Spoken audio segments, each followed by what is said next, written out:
Run for it, run.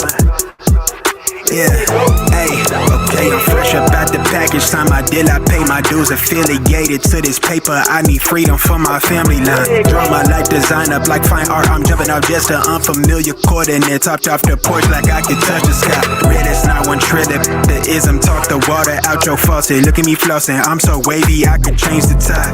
My intuition sense the hatred in your ways. You imitated forging lines, claim meaning means that's just to justify. Yeah, you're right. West side, born maritime. Creole baby, my bloodline. My lungs clouded, my thoughts crowded. Say all I see is these dollar signs. Finna make a play and that sound delay. On mamas, I testify.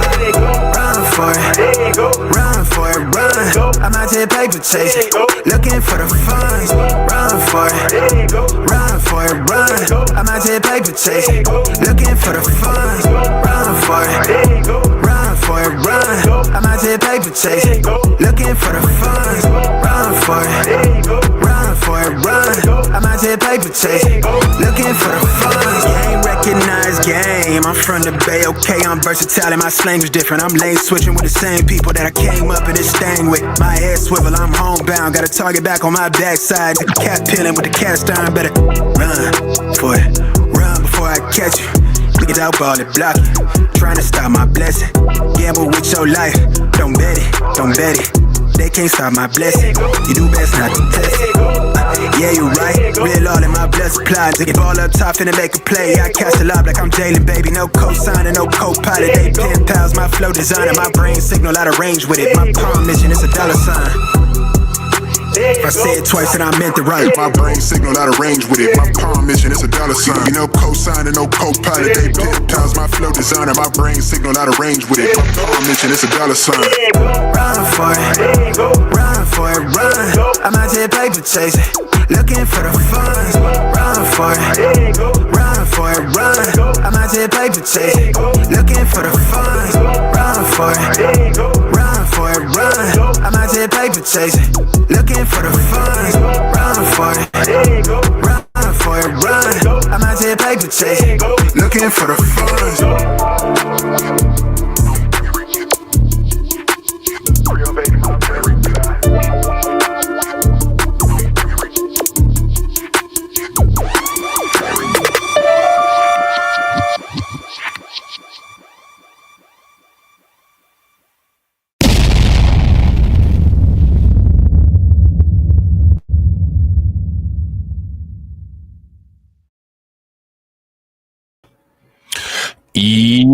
Yo, what up, y'all? It's your boy Rob coming back at you once again with another live stream. So before we get started, you already know what to do. If you're not subscribed to the channel, make sure you hit the bell icon twice. Smash the like button, share this video out to all of your followers, and let's get it cracking. All right, so shout out to everybody who is in the building early. It is good to see each and every one of you. If you can hear me okay and everything looks and sounds good, please give me a thumbs up or a radiation emoji in the chat. Or if you're feeling froggy, you can throw that beast mark in the chat. I know Carlton gonna throw the beast mark in the chat. Oh man, feed the liquidity. A, B, and O, right? Feed the liquidity. All right. Shout out to everybody who is here. All right, who is in the building early. Shout out to Catsy. It's good to see you, Catsy. Shout out to my man AB Promotions. What's good with you, bro? We got Lehman Lucas in the building. What's good with it, bro? DJ Elmo, shout out to you, bro. Good to see you as always. Shout out to my man Carlton Way. All right, and shout out to everybody who has not said anything yet. Make sure you bang on that like button. Make sure you share the stream. All right. So we're going to talk about a lot of stuff because, as always, there's a lot of stuff going on. All right. I don't know if I'm going to be able to stream for the rest of the week. So everything that I can get in right now, it's going to have to suffice. All right. It's going to have to suffice. Your boy got stuff to do. You know what I'm saying? Your boy got stuff to do. I got crypto to buy. All right. I got crypto to buy. We're going to talk about a couple things. We're going to make fun of some people. We're going to talk about the flush out. All right. A lot of money is at risk of liquidation as a result of the market dip. You know what that means? It's time for us to dip, baby dip, like the Popeyes commercial, right? And get some more crypto, right? We're going to talk about Cisco systems, right? A lot of people going to have a lot of time on their hands because they're laying off a bunch of people. What are they going to do? What are they going to do? I don't know. Not my problem, right? And we're going to talk about how interestingly idiotic humanity is and how everything is AI's fault. Did you guys hear about how everything is AI's fault? Let me ask you guys this question.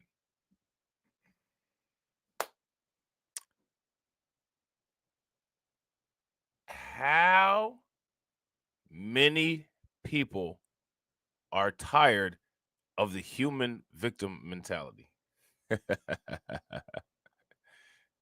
We're going to talk about 3 different AI stories.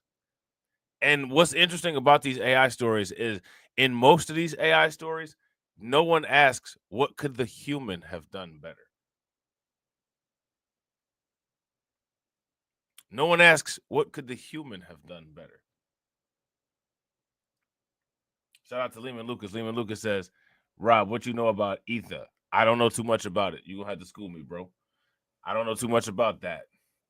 Shout out to Katsy. Katsy said I was tired 3 decades ago. Yeah. Yeah, we're gonna get into this. This is going to be interesting. Let's talk about this flush out. All right. U.S. BITCOIN and Ethereum ETFs face $1 billion outflow amid market dip. Here's the kicker. Despite large withdrawals, crypto ETFs maintain record assets under management amid investor optimism about new products. What is the new product that people are optimistic about? Because we need to invest in it, whatever it is. Because the only thing that matters is making profits. It doesn't matter how it affects somebody. It doesn't matter how, it might displace certain populations. It doesn't matter. None of that matters. The only thing that matters is if we get more money and more assets under management. That's the only thing that matters. That's the bottom line. Boardroom meeting, right? The only thing that matters is profit, purely profit. That's it. And how to get more profit. The only thing that matters more than profit is how to get more profit. The only thing that matters more than being rich is how to get more rich. If you guys would agree, give me a thumbs up. If you guys would disagree, give me a thumbs down. It's the only thing that matters. Nothing else matters. Okay. So it says here, spot Bitcoin and Ethereum exchange traded funds in the United States recorded nearly $1 billion in combined outflows on August 19th. So they're so desperate. They got to combine the numbers to really try to shake people out. So what this basically means is, Bitcoin probably had 600,000. Ethereum probably had 400,000. Remember, Ethereum had about $8 billion, if I'm not mistaken. Bitcoin had who knows, like a couple billion, right? So combined with Bitcoin and Ethereum, only 1 billion in outflows. Yeah, shout out to AB. We're gonna do the Macarena on people's feelings. We're gonna be like, whoop, lost your job. Whoop, you boss your op. Whoop, ain't got no money. Whoop, where you gonna shop? Right? We're gonna do it like that. I'm shopping at Lids. How you feeding your kids?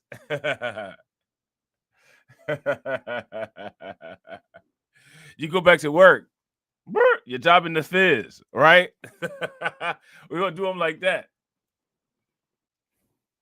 We're gonna do them like that. Since that's what they want to do, right? Since that's what they want to do. These heavy outflows can be linked to the recent price corrections in the crypto market. Okay. Which is cool, right? Because now we can pick up some cheap Bitcoin. Let me ask you guys this question. How many people going to pick up some cheap Bitcoin after the paper Bitcoin tanks the price for us? Thank you.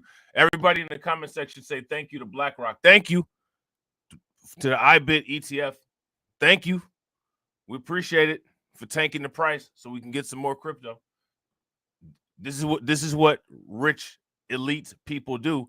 We manipulate prices so we can get assets cheap so that poor people can remain poor. Congratulations to us, right? Thank you, everybody. Round of applause. Thank you, Larry Fink. Larry Fink decided that it was time for us to be able to get some $113 Bitcoin again. Thank you, Larry. You know what I'm saying? Yeah, we're going to buy Larry a gold 9 iron for golf.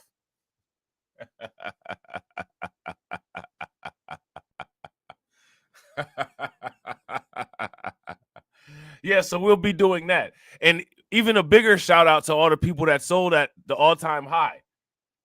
Or shout out to all the people that did the reverse Michael Saylor. You know what I'm saying? You did the dyslexic version of Michael Saylor. Shout out to you if you bought it at the top and sold it at the correction price. We need to give you a thank you as well. Thank you, everybody. Round of applause. Thank you to retail for buying at the top and selling at the correction price. Now we can get it even cheaper. Thank you. If it wasn't for retail, if it wasn't for paper Bitcoin, we wouldn't be able to get the plug prices that we're getting. Shout out to you guys, man. We definitely appreciate it. Y'all even did some damage to Ethereum and took Ethereum down a little bit. We're going to buy a little bit more of that. We appreciate it. Do you guys appreciate it? I'm telling you, stupid people have their place. And they should be appreciated for exactly that. If you guys would agree, give me a thumbs up. If you guys would disagree, give me a thumbs down. According to Crypto Slate's data, Bitcoin price retraced from recent highs to as low as $112,000. Whoo, man, we got a lot of thank you cards to send out during the last 24 hours, which is its lowest level since early August. Okay, since early August. Long time. You know what I'm saying? Notably, Ethereum followed a similar path, dropping over 8% in the past week to trade at roughly 4,200 at the time of reporting. BITCOIN and Ethereum ETF outflows, all right?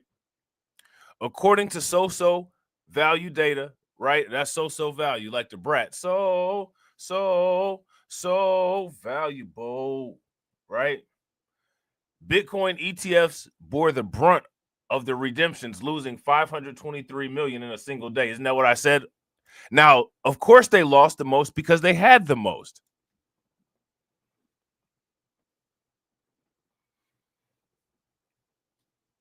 I'm not mad at it. Shout out to Katsy.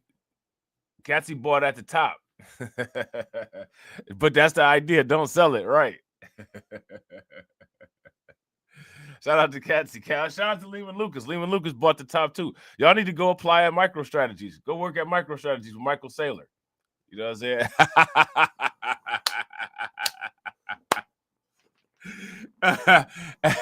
Hey, y'all need to go see if MicroStrategies got some job openings on Indeed. Saylor will hire y'all. You know what I'm saying?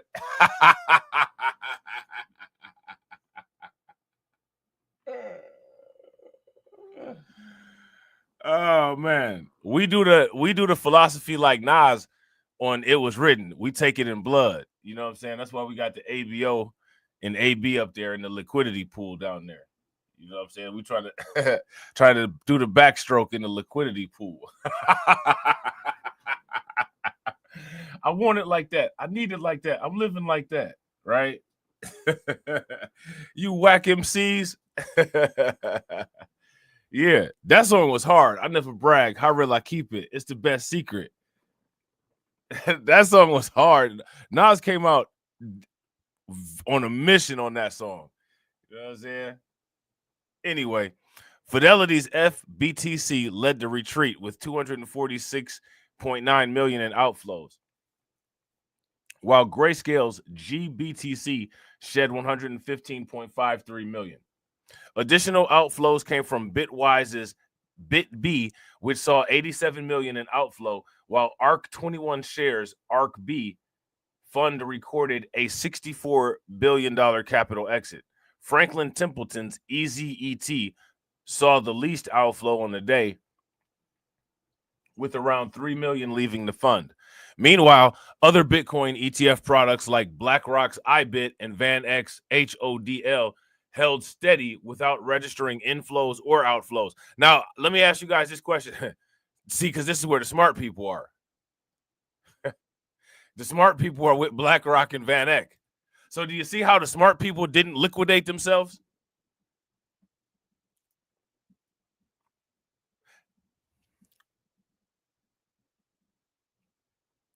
You guys see it? I want you guys to understand. Do you guys see this?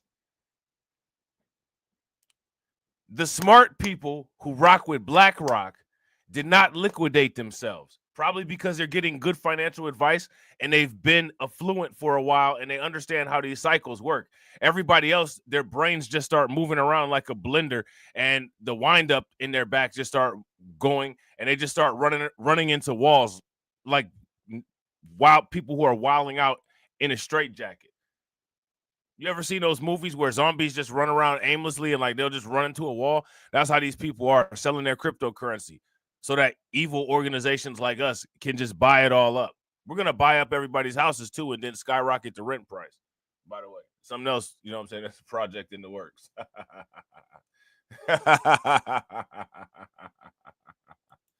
Shout out to AB. AB said my first purchase of Bitcoin was when it reached $60,000, and I kept on buying from there. I'm not mad at that, bro. I'm not mad at that. All that old Bitcoin that you bought at the $60,000 price, it's now matured, right? Probably what you're hoping will happen for the Bitcoin that you're buying now. Yeah, see? Shout out to Katsy. Katsy says, those people who sold Infidelity are dumb AF. They were selling it. I was buying it from those very same people. Exactly. And this is what I'm saying about when you relinquish your coins, they get absorbed by BlackRock, by Grayscale, by ARK Invest, Franklin Templeton, all these different places. Why not get them back to BTMark? Right? Why not get them back to BTMark? It's BTMark's goal, right? By 24, Carlton, you got your notepad? By 2040, BTMark would like to have 666 Bitcoin.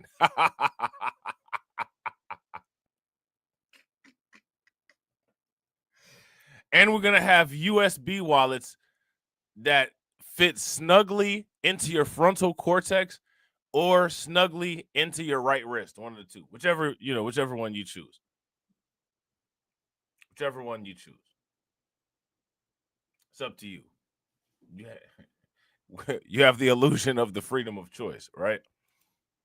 So now here it says, on the other hand, Ethereum ETFs saw similar pressure on the day, recording 422.3 million in redemptions.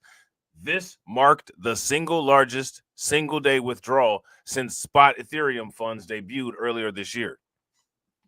Fidelity's FETH lost 156.32 million, followed by Grayscale's 2 Ethereum products shedding more than 200 million.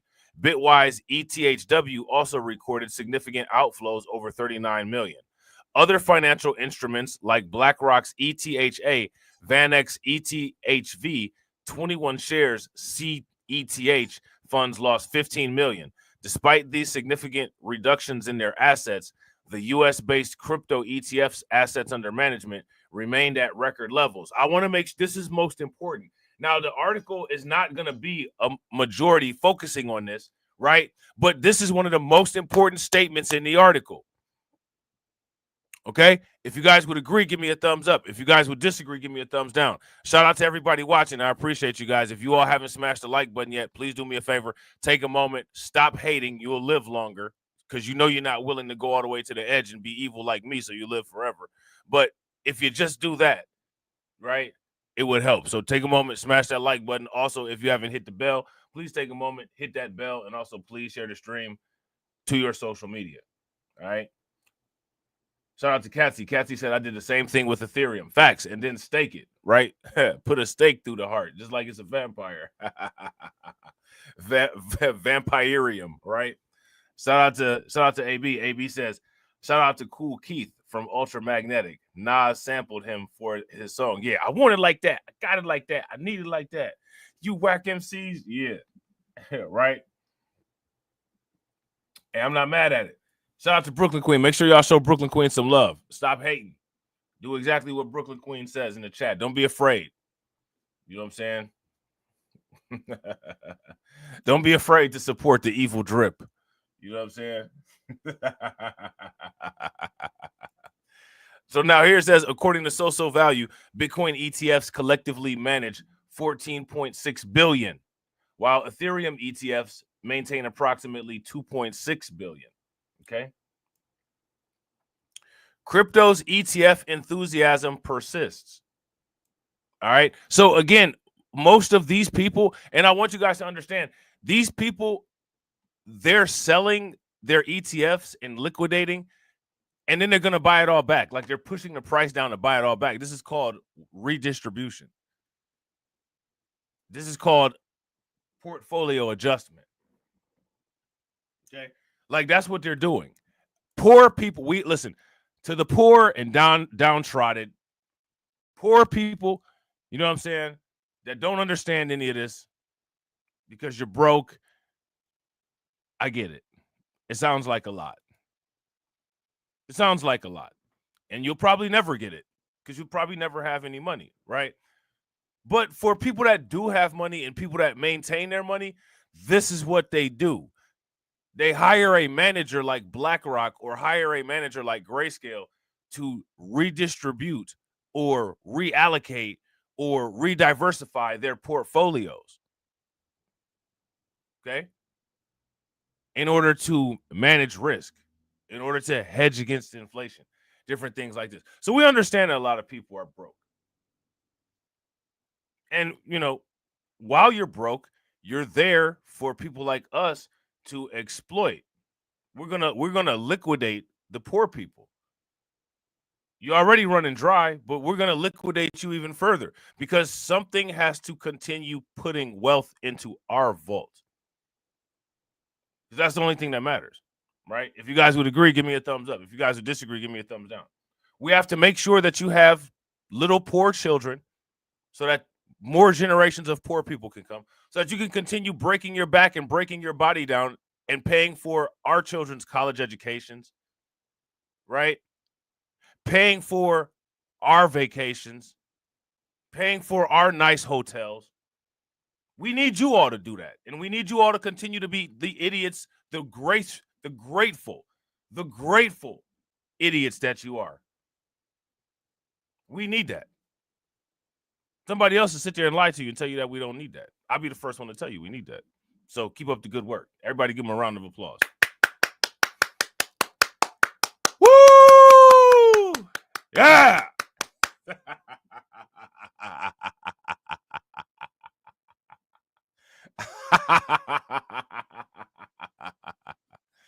Oh, man. So now here says, despite the significant redemptions in the Bitcoin and Ethereum funds, attention is shifting toward the next wave of spot crypto ETFs. So let me ask you guys this question. What is the next wave of spot crypto ETFs? Shout out to Katsy. I'm not mad. Let me ask you this.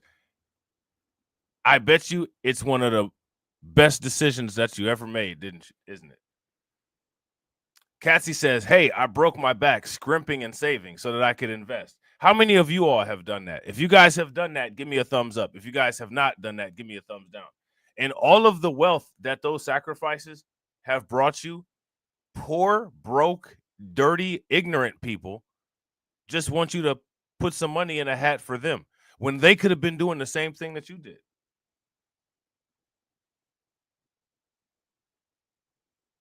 Shout out to Hurricane. What's good with it, bro? Poor, dirty, ignorant, smelly, paycheck slaves want you to put a little coin in a hat for them. Perpetual panhandlers. My advice, the same thing they say at the zoo. Don't feed the animals. Don't feed the animals because the animals tend to bite. Okay? Don't feed them. They know how to find food. Right? Nate Gerasi, the president of Nova Diaz Wealth, argued that approvals for additional products are close, saying the floodgates could open within 2 months as a clearer regulatory framework takes shape. He also pointed to possible authorization for staking within spot Ethereum ETFs, calling the remainder of the year potentially wild for the sector. All right. How many people saw that tweet that Coinbase made about the warning of the turbulent altcoin market that's going to come? If you guys saw that, give me a thumbs up. If you did not see that, give me a thumbs down. Yeah, shout out to Katsy. Katsy says, yes, that's the best thing that I've done. Exactly.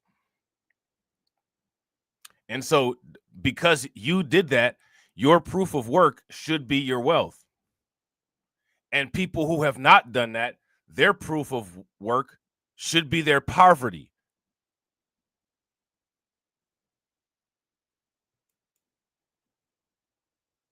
If you guys agree, give me a thumbs up. If you guys disagree, give me a thumbs down. Notably, the SEC is currently reviewing applications for ETFs tied to, write these tokens down, XRP, Solana, Litecoin, and other prominent tokens. So we know about XRP, Solana, and Litecoin. We know about other ones too, like Pingu. That's Carlton's favorite, right? Pingu, throw the penguin in the chat. That's what I would call a quote-unquote appropriate meme coin. You know what I'm saying? Doge, I would call that an appropriate meme coin. I would call Pepe an appropriate meme coin. You know what I'm saying? Thug with Blick, I don't know about that one. You know what I'm saying? Bloomberg ETF analysts James Seifert and Eric Buchanan have projected the likelihood of over 90% of these products being approved, citing the agency's current pro-crypto leadership. You got the opportunity to get rich in one presidential cycle.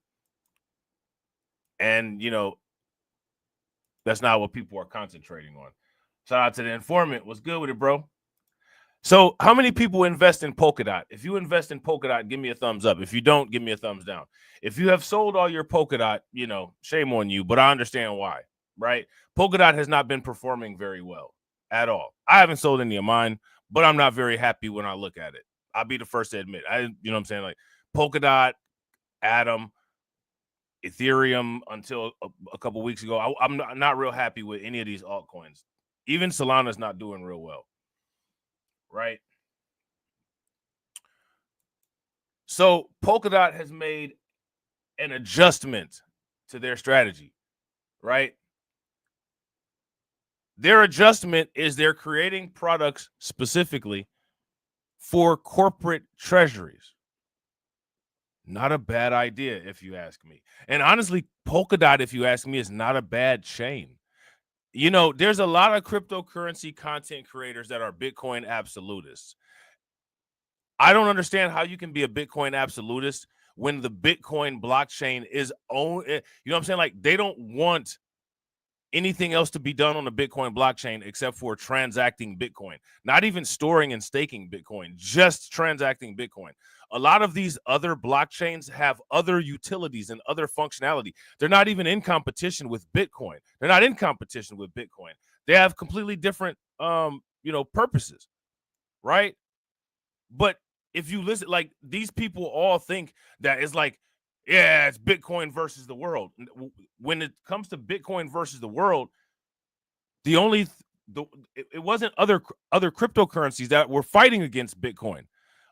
For the most part, the entire cryptocurrency ecosystem, the entire ecosystem is built around Bitcoin. If Bitcoin fails, for the most part, like that's 60% of the cryptocurrency market. All digital assets are dependent on Bitcoin doing well. They're also dependent on Ethereum doing somewhat well. Bitcoin and Ethereum have to do well for the other cryptocurrencies to succeed. I believe that the entire ecosystem is aware of that. It's just weird people on Twitter and weird people in Reddit that have these, like, they think that it's like some type of cryptocurrency league. Is like the Eastern Conference and the Western Conference, and you know what I'm saying, like XRP is going to the finals this year. Like, no, dude, that's wrong thing. That's football. That's basketball. It's not crypto. Everybody's going to the finals this year. Everybody going to the championship this year. In September, we've been to pop champagne like this, the championship game. You know what I'm saying? When that bull market come, now I can afford a championship ring, right? We're going to ball hard.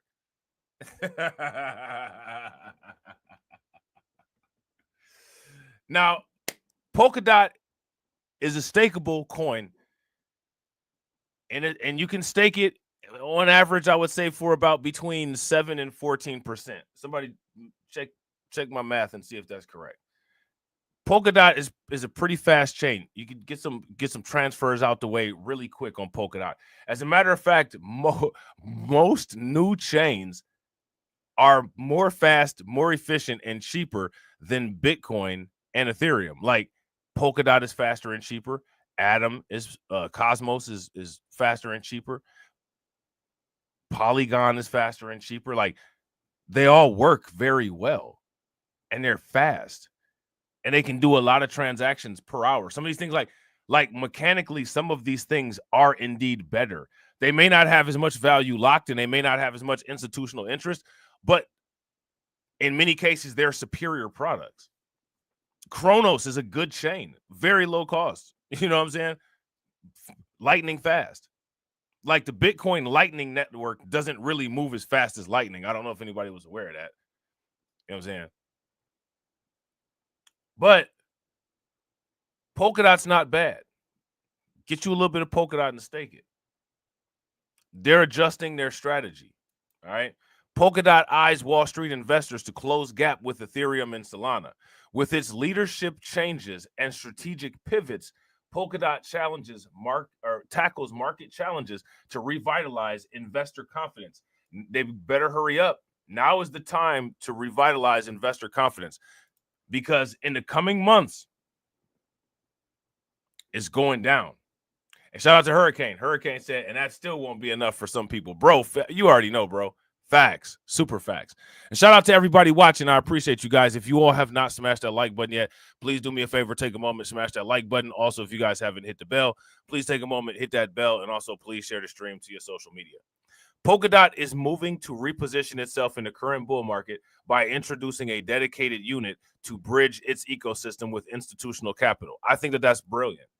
And honestly, it wouldn't be a bad idea, if you ask me, if they modified this and made it cross-chain so that they could collect fees from people who primarily use their chain to transfer other data or other cryptocurrency across their chain.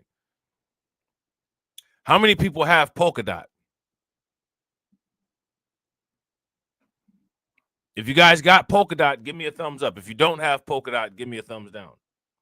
On August 19th, the network announced the launch of Polkadot Capital Group, a capital markets-focused division designed to attract Wall Street investors and build stronger ties with traditional finance. I think that this is I don't know how successful this will be, and it would be a shame if this wasn't successful. But I mean, this is a perfect idea at the right time. Shout out to my man John Guillory. Good to see you, bro. What's good with it? I've been staking Polkadot for a very long time. I got quite a decent amount of Polkadot. I'm not very happy with Polkadot. The price has significantly decreased. You know what I'm saying? And it doesn't make me happy when I look at it. But I have faith in Polkadot. So I haven't sold any. And I continue to buy at the low price. And I continue to stake. You know what I'm saying? All these assets that are stakeable, that's an easy way to continue to update your investment by getting the asset return from the staking. You know what I'm saying? If you guys would agree, give me a thumbs up. If you guys would disagree, give me a thumbs down. According to the network team, the initiative aims to capitalize on recent developments, including the growing crypto demand from institutional players and increasing clarity in the U.S. regulatory environment. The Polkadot team stated that the Polkadot Capital Group will help traditional finance participants navigate the network and identify investment opportunities. David Sadatica, the division's lead, said, "Our goal is to lead through data-driven education, driving adoption through the knowledge transfer, and adopting in real time to the dynamic priorities of institutional participants, aka maximize our profits," right? Right? And not so many words, maximize our profits, which is what everybody should be doing. Everyone should be maximizing their profits. You should always be working to maximize your profits at all times. Okay. We envision a future where institutions clearly understand the unique value of our network and can engage confidently. Okay.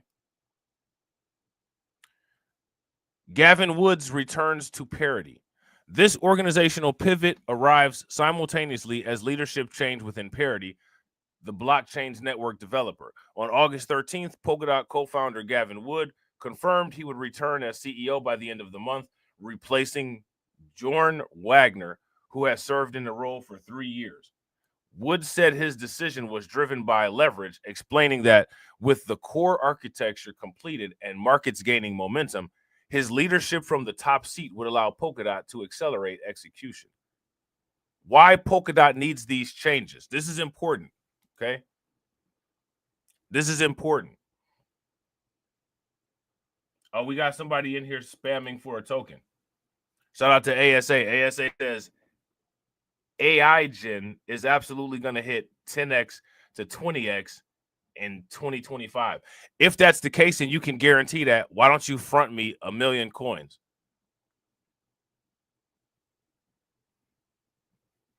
Will you front me 1 million coins? Matter of fact, front the whole team 1 million coins. Shout out to the crypto bots. Shout out to the spammers. You're welcome to spam my chat. No longer are people allowed to spam my chat with their YouTube channels, but you can spam my channels with your coins. But you also have to spam our wallets with airdrops.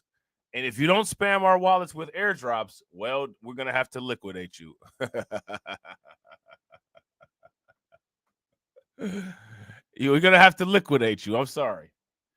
So as long as you're willing to airdrop us this coin that you have so much faith in, you're more than welcome to spam. And we'll definitely back you up. You know, if you airdropped us the coin and we do get the 10 to 20x, hey, we'll be like, yeah, this token was the best token ever. You know what I'm saying? Yeah, I'll sit up there and lie right with you and help you pump the price. Sure, whatever. You know what I'm saying? Why not? But you got to give us an airdrop, bro. And it got to be an airdrop because we're not putting no money into it, losing no money. You got to give us fresh coins off the chain directly into the wallet. You know what I'm saying?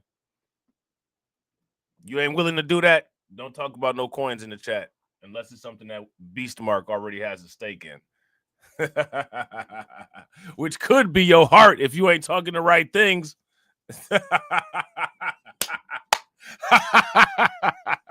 Right? It could be your heart if you ain't talking the right things. So this is why Polkadot needs these changes, all right? The timing of these changes reflect Polkadot's recent struggles to compete with heavyweight rivals such as Ethereum and Solana. The two ecosystems have captured billions of dollars in DeFi and stablecoin activity. By contrast, Polkadot hosts only about 88 million in stablecoins, a fraction of its competitors' figures. I mean, you know, I wouldn't mind that, right? Moreover, current market forces have amplified these Polkadot challenges. While Ethereum has risen nearly 30% this year, thanks to rising institutional interest, and Solana has benefited from strong meme coin activity. Notice how they didn't put a rise in Solana because Solana hasn't risen. So just understand that, right? Polkadot has lost more than 40% of its value in 2025. And now you know the origins of my irritation. shout out to John Guillory, right? Your soul is mine. You know what I'm saying? That's how we talk to our clients, bro. When they come in the office and sit down. Oh, and thank you so much for reorganizing. Thank you so much for reorganizing our portfolio. Mr. Azazel, how much do we owe you again? Yo, soul on the line.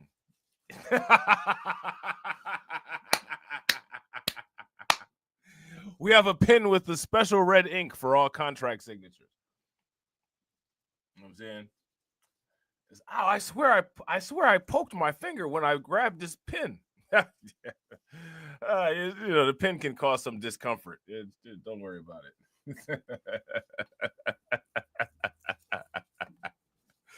So here it says this underperformance has fueled concerns among backers who see governance restructuring and capital markets outreach as necessary steps to restore relevance. Yeah.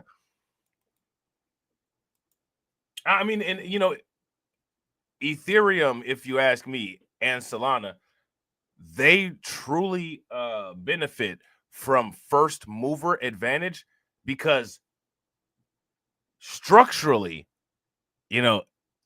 I don't think Ethereum is a better structural chain than some of these other chains.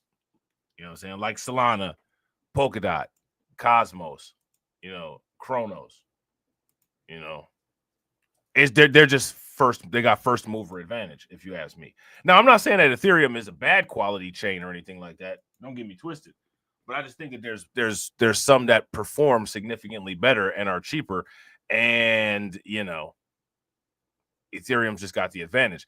Now, I want you to see this. Wyoming, they're unveiling their own stable coin, the state of Wyoming. They decided to make a stable coin. The prisoners in Wyoming, they're going to have the prisoners.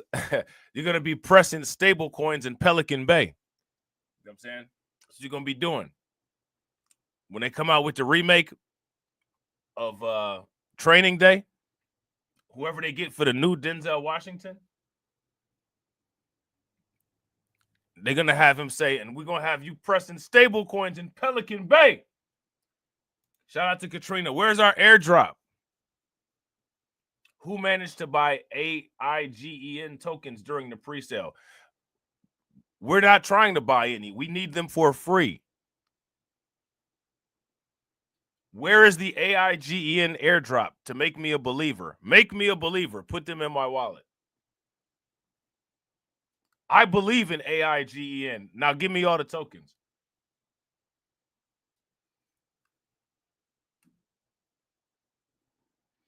Shout out to Jay. I buy Rumble stock, bro, because Rumble is a Bitcoin company. You know what I'm saying? I definitely invest in Rumble because they buy Bitcoin. You know what I'm saying? And their stock is real cheap right now. I'm gonna invest in Trump media, especially after all of the insanity that I've heard that Trump has been saying. Oh, he's got people in an uproar. You don't even necessarily have to watch the news anymore. All you have to do is just scroll down YouTube, and since everybody makes the same video, we all know what Trump did lately. Let's take a look at that Trump media stock price and see where it's at.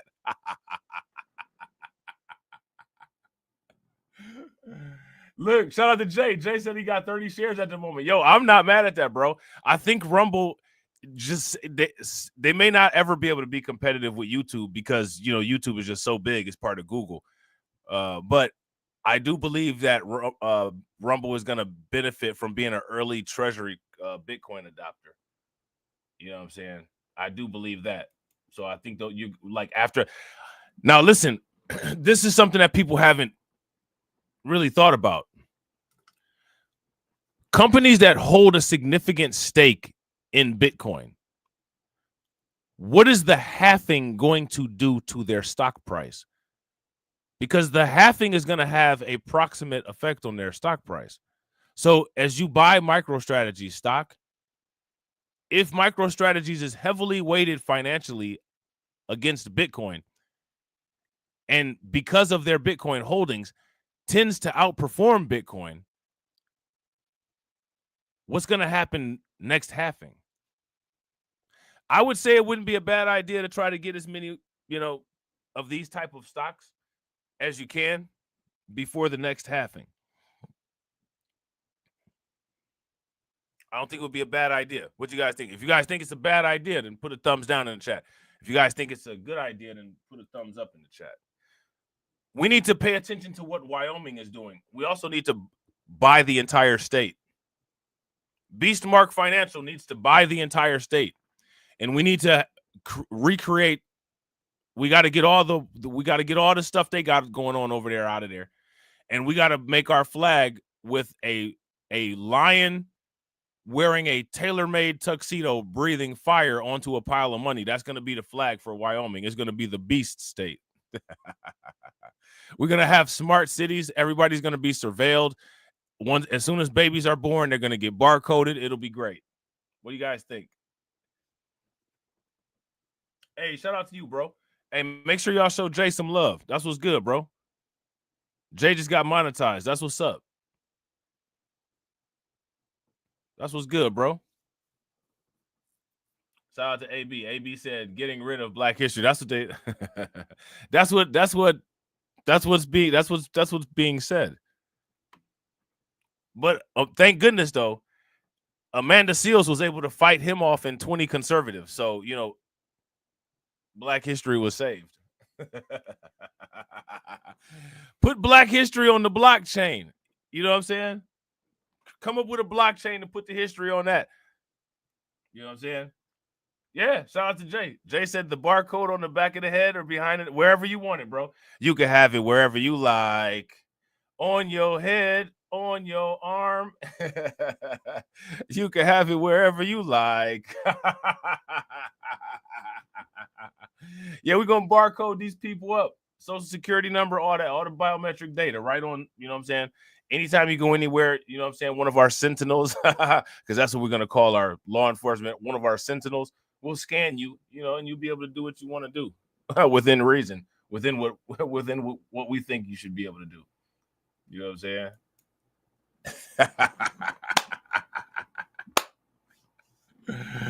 We're gonna have shot spotter on every corner. Listen, the beast state is gonna be the clean. It's gonna be everything they promise in the book of Revelations. It's gonna be a clean utopia where everybody joins hands and hypnotically says, "We love it here," while looking like they're on the verge of saying a safety word. While we sit comfortably, you know, of course. Because it wouldn't make sense for us to not be comfortable, right?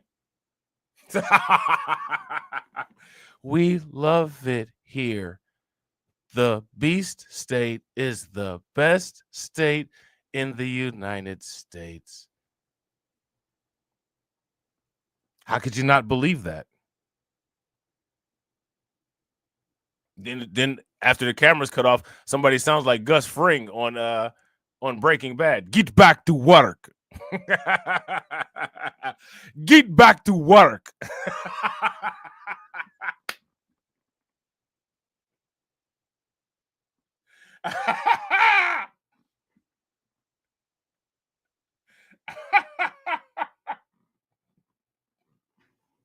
It'll be the most clean. But the thing that's hilarious about it, they'll see, like, we'll have all these people working for pennies to maintain a clean, fresh air, high altitude utopia that we benefit the most from, and they have to live in like the outskirts with like wild lions running around. You know what I'm saying? Like on in other news, you know what I'm saying? Another family lost a member. Somebody's grandmother was taken out the mail and she was mauled by a wild lion. You know what I'm saying? Like, hey, should have got rich. You know what I'm saying? Then grandma would have had maybe about another 5-10 years. She'd have made a couple more Christmas dinners, right? But you didn't want to buy crypto. So you live on the outskirts and you come to work to make the beast state clean for us to thrive in and have catered 5-star meals.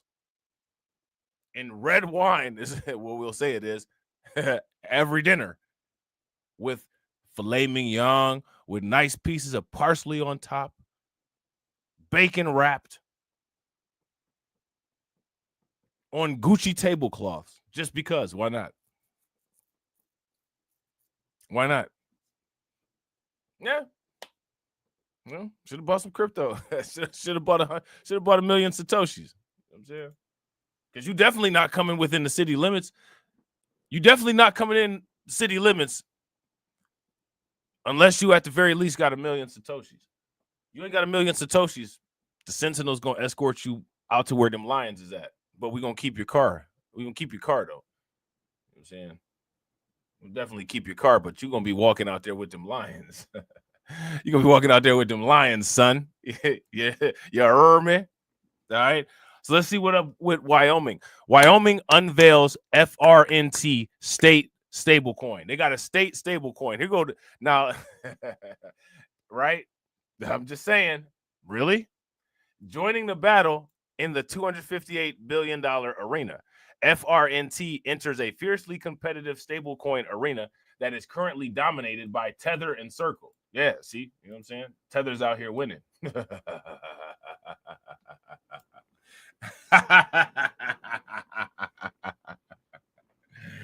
Look, man, listen, man. They try to say, let me shut up, man. Wyoming has introduced the Frontier State token. Look at it. Here you go, right here. Wild Wild West, the Frontier State token. You know what I'm saying? A cowboy coin.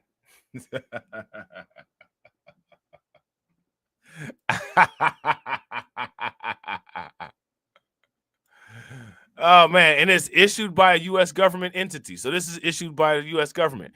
Formerly called, now this thing hasn't even came out yet. They've changed the name a million times.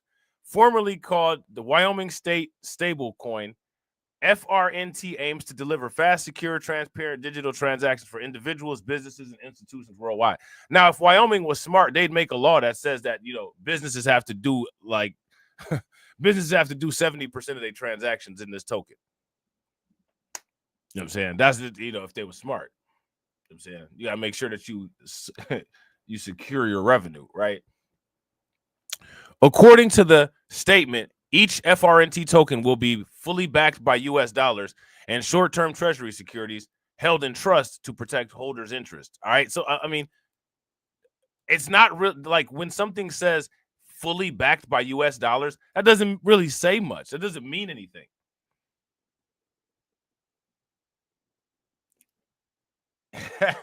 Shout out to AV. You want to hear the joke? Get to work. Funny, yes.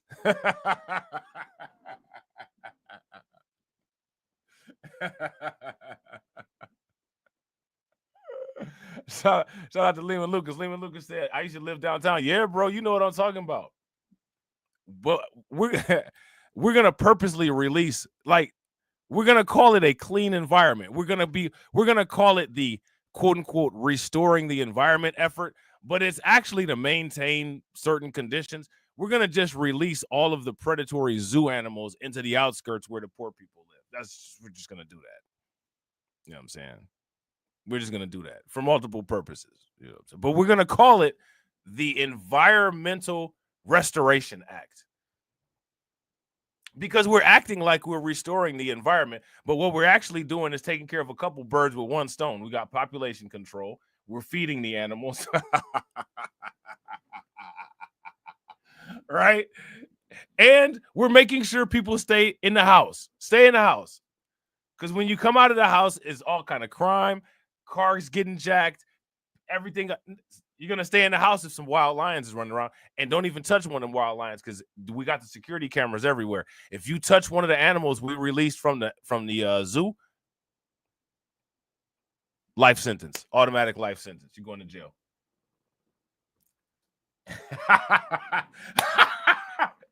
Hey, listen. Where do we get this data from, Carlton? How obsessed were people with 100 men versus gorilla, right? How many people were obsessed with that? Okay, well, now we'll just make it real life for you. You can look outside and see 100 men versus a gorilla. You won't never have to ask that question again. Hopefully one of the 100 men isn't somebody in your family, but if it is, you will then have a permanent reminder of how it goes down of 100 men versus a gorilla. I'm just saying. You know what I'm saying? Shout out to DJ Elmo. DJ Elmo asked a great question. DJ Elmo says, what happens to one's crypto if you die? Can you pass it on to relatives or next of kin or include it in your will? All of the above. You just have to make sure that you set that. You have to make sure that you set those things up. You have to have like a chain of custody plan or like some type of contingency plan. You know what I'm saying? But yeah, absolutely. Absolutely. What do you guys think? So you guys are feeling it, right? You guys are feeling the idea. Yeah, shout out to AB. AB says buying Wyoming sounds like the move to make. Absolutely. They got Yellowstone Park there.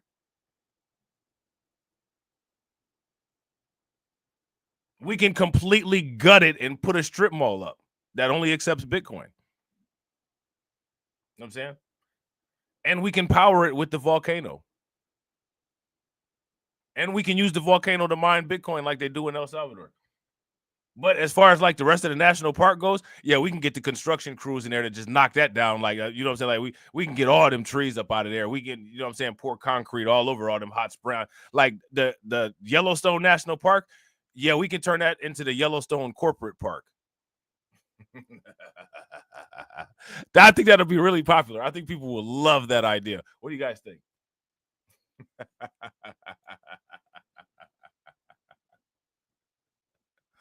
I think people will absolutely love it.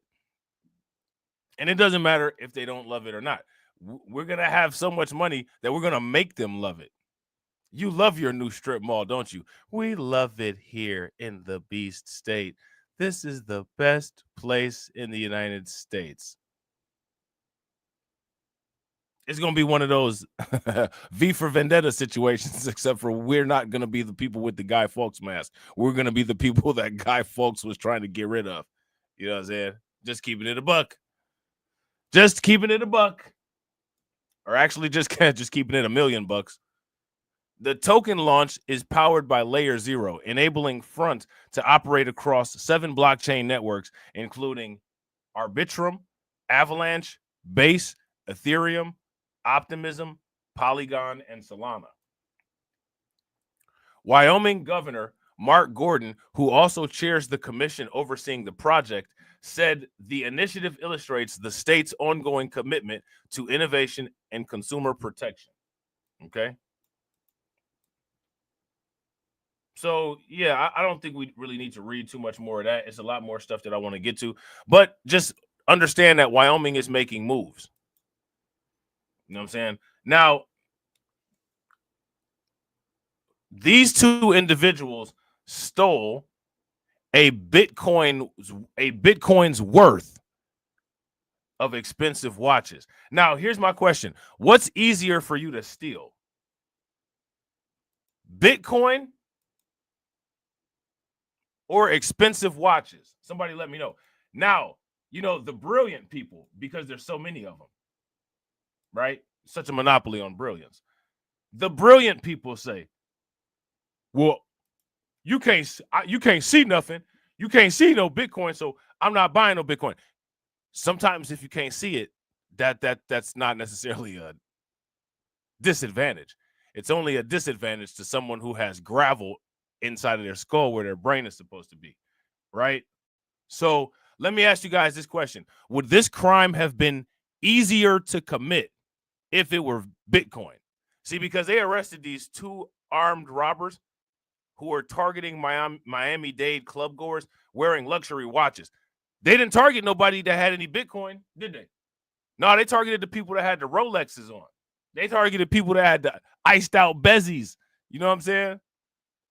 This is 7 News at 4:30. First at 4:30, investigators calling this duo Rolex robbers, the 2 accused of going on a stealing spree before getting caught. Hello again, everybody. Time's up. Police say they're greed for pricey timepieces, left victims in fear for their lives. 7's Jessica Holly is live in Miami Beach with more on this crime spree. Jessica. Police say each time their work started at the club, watching people leaving and looking for expensive watches on their wrists. Then they would follow them home and pick just the right time to make their move. Now, is somebody able to target you like that with Bitcoin?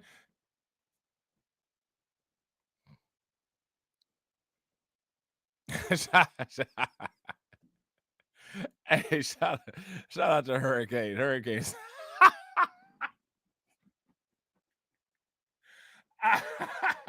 hey, Hurricane did the digital version of womp womp. Shout out to Cameron. What's good with it, bro? Yeah, shout out to John. If you guys agree with John, give me a thumbs up. If you guys disagree, give me a thumbs down. Right? So like 50 Cent said, it's better than the watch, but it come with less features. right? I could be rocking $1 million and they can't even see you. Right? But if you rocking an iced out bezzy, you know what I'm saying? If you rocking an iced out bezzy, you know what I'm saying? Or you dripping from your wrist, guess what? Is that what you bought for me? Oh. Somebody, they was going window shopping for real. This pair is out of business. Miami Beach police announcing the end of a crime spree with the arrests of 30-year-old Dwight. You see, let's go back over here. You see what this press release said? Miami Beach Police Department leads multi-agency investigation, resulting in arrests of armed robbery suspects. Detectives recover over $170,000 in stolen property. That's almost a Bitcoin worth. And look at this. Look at how much they worked all this. They robbed all these people. They worked extra hard, and all they got was a Bitcoin worth of property.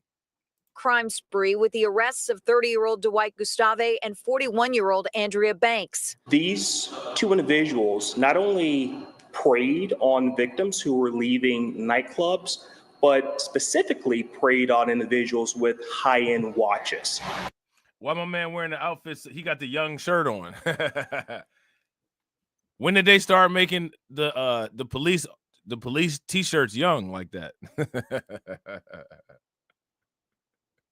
Okay, bro, I see you. You know what I'm saying? You've been in the gym. Okay, I guess. High-end watches. Investigators say early Sunday they followed a couple home from a Miami club as the victims hopped out of an Uber along the Venetian Causeway. You already know you about to be in trouble if you committing crimes on Dildo Drive. Hey, why you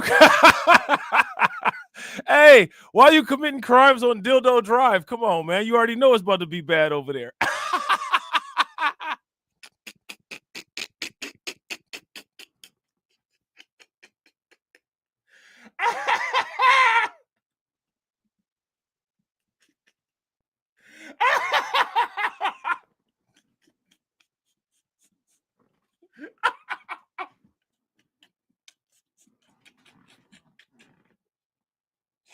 Oh man, almost got lined up over there on Dildo Drive. Oh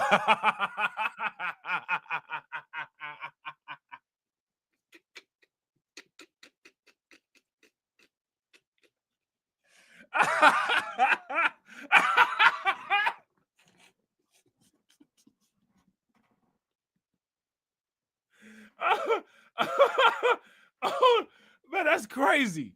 Nasty, actual nasty work. Actual nasty work. Man, where was you at, bro? I was over there on Dildo Drive.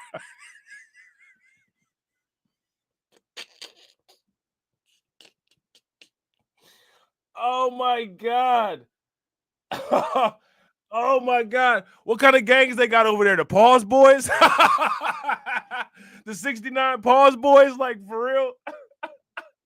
What's good with it, Leonard? Oh, man. In Miami Beach, they were robbed of a purse and a $200,000 watch. Neighbors hearing all about it. It's truly incredible. You know, you wouldn't expect it in a neighborhood like this. Police say the pair also targets visitors. Monday morning, following a couple of guys leaving Live nightclub back to their hotel in the 4000 block of Collins. As they were sitting outside, both had their watches stolen. One of them hit over the head with a gun. The victim. Hey, man. Hey, they hit him with the that's old school. They hit him with the gun butt. You ain't go give me that. You know what I'm saying? Doop. Head with a gun. The victims in this case, music producers from Texas. Their pricey timepieces prominently displayed on Instagram. Police say Gustave. Hey, listen, man. I'm not trying to be funny. That's rest in peace to my man Pop Smoke. But that's how that happened. This is what I'm saying. These are the existential risks that this type of non-tokenized asset will put you in. This is the type of danger this will put you in. Look.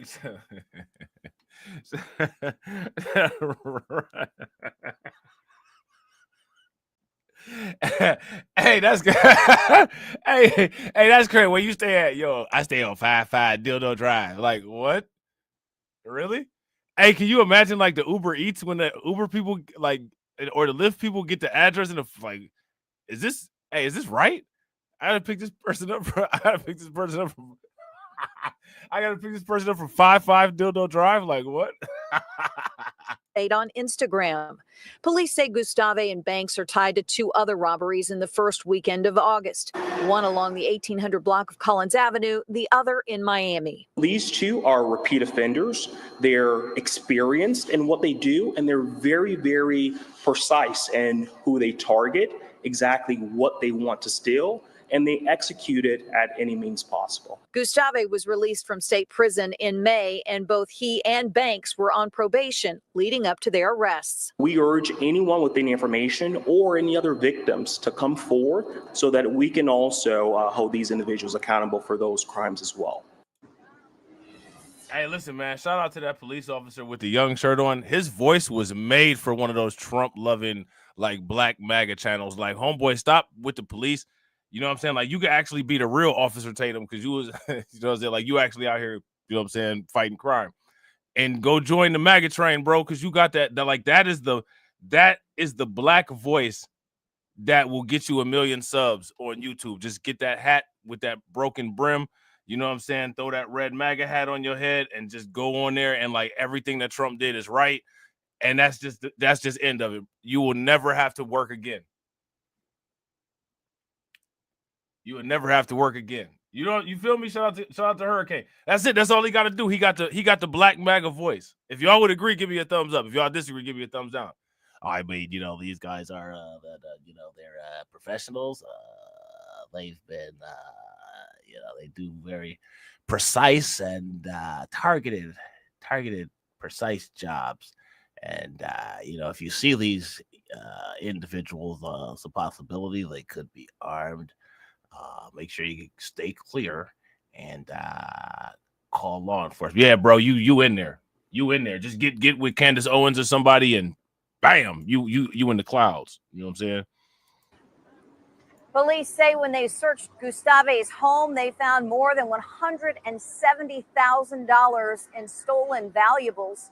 If you think you were a victim, you need to reach out to Miami Beach Police or Crime Stoppers. We're live in Miami Beach. Jessica Hawley, 7 News. I think I was a victim. I think I was a victim because I need a Rolex.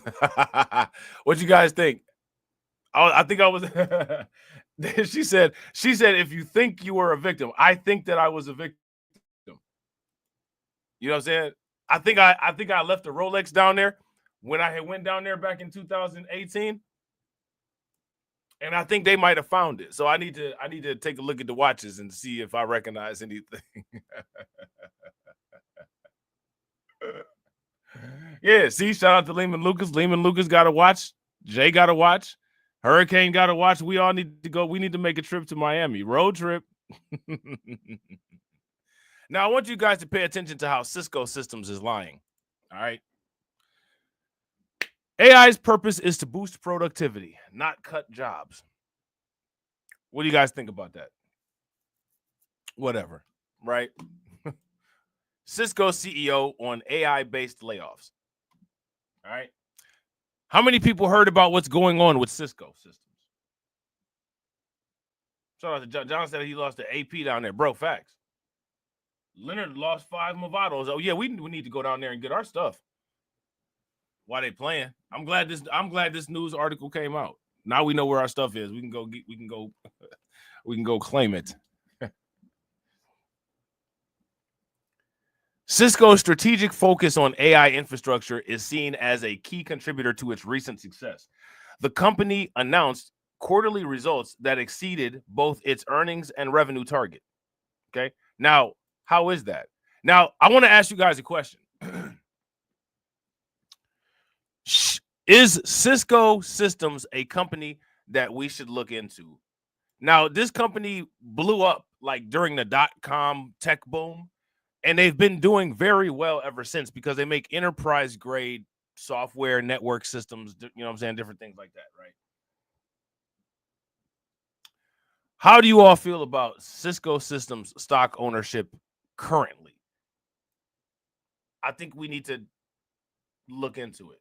not necessarily dive into it. You need to look into it. Elon Musk looks like his ex started a podcast. She says, "I am broke." I mean, I'm not trying to be funny, but I like, how are you giving the gush to the richest man in the world and you're broke? I don't understand that. Some people will find a way to drop any bag. You're broke? Okay. While the rest of the industry is eager to reduce the headcount in wake of using AI to replace human workforce, Cisco has a different idea. No, they have a different presentation of this same idea. The company's CEO, Chuck Robbins, has made it clear that unlike its rivals, Cisco isn't interested in letting go its human resources. Remember this, right? You see what this says? Cisco isn't interested in letting go of its human resources.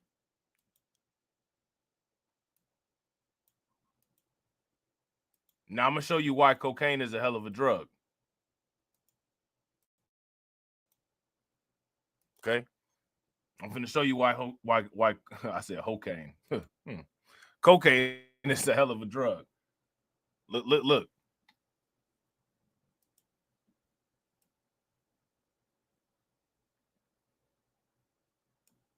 What's that say right there? So they flip-flopping back and forth like how a lot of these YouTubers do. Oh, you know, AI's purpose is not to replace workers. The very same people who said that finna cut 7% of the global workforce, of their global workforce. Now, here goes my question. Shout out to Black Free Thinker. What's good with it, bro? Welcome. Good to see you.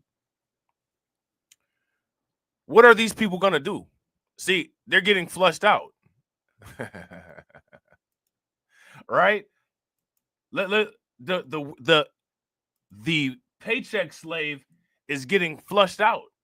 Right? If you guys would agree, give me a thumbs up. If you guys would disagree, give me a thumbs down. So how are they going to make their money? Now, here goes the thing, right? Shout out to Cisco, because all it's about is making profit. That's the only thing that matters. That's the only thing that matters. I mean, if I was the CEO of Cisco, I would have said that. Here's the reality of things. You don't have to pay. You don't have to give a machine benefits. No machine is going to ask for a 401k. Machines don't even need health insurance. Why would I not choose a machine over a person? If we could fully automate the entire company, yeah, we would automate the entire company. We'd even automate the CEO job. I would just sit at home and collect money. I would be honest about it. Throw the wrenches in the chat. They about to join the wrench army. Shout out to Carlton. They finna join the wrench gang. Yeah, they're gonna be trying to. It's gonna be a new version of rap that comes out. You know how the drill came out? Wrench is gonna come out after drill. It's gonna be a whole tool set. It's gonna be a whole craftsman line of rap genres. The wrench genre is gonna be just like drill, except for they're gonna be talking about crypto. Put up on that op. Yeah. Made his wallet pop. Made his wallet pop. Told that money stop. Told that money stop. And I seen his ledger drop. Seen his ledger drop. Right. And mumble even more. Took him for his crypto. Ah! Took him for his crypto. Skirt! Looking for his crypto. Looking for his crypto. That boy said he has some ETH. ETH ran up on him quick. Bunch him in his teeth. Skirt! Right? Because you know that's how rap is. That's rap. That's how rap is nowadays. You just got to accept it. Like, that's just what it is. That's what it is. You know what I'm saying? That's just what it is now. You know what I'm saying? It's just, it's just somebody mumbling, and then like they'll just randomly harmonize. You know what I'm saying? Like, that boy said he has some Bitcoin. Said he has some Bitcoin. Seen him trying to floss. And I seen him trying to floss. Like, it is, you know what I'm saying? It's just like some weird, so weird, other dimensionally, like, depressing harmonization. I don't know. Yeah. Yeah. Popping all them pills, though. Yeah. Took him for his Bitcoin, then we dumped him down on dildo. Down on dildo.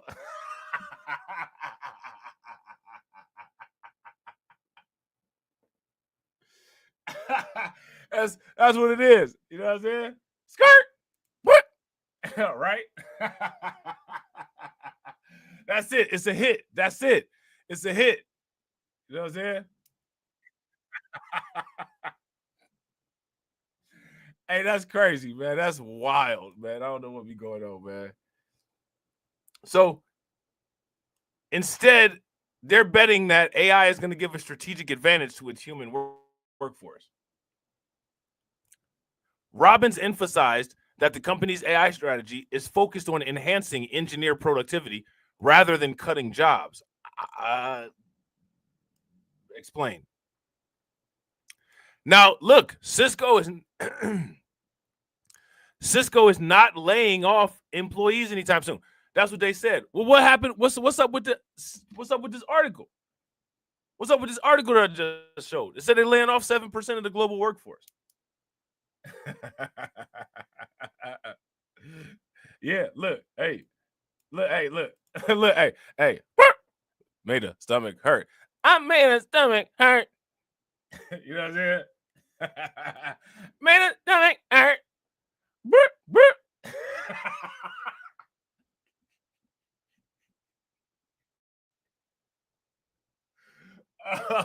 Hey, that's rap now. Accept it. It's not Ghostface Killing no more. You know what I'm saying? It's not Method Man no more.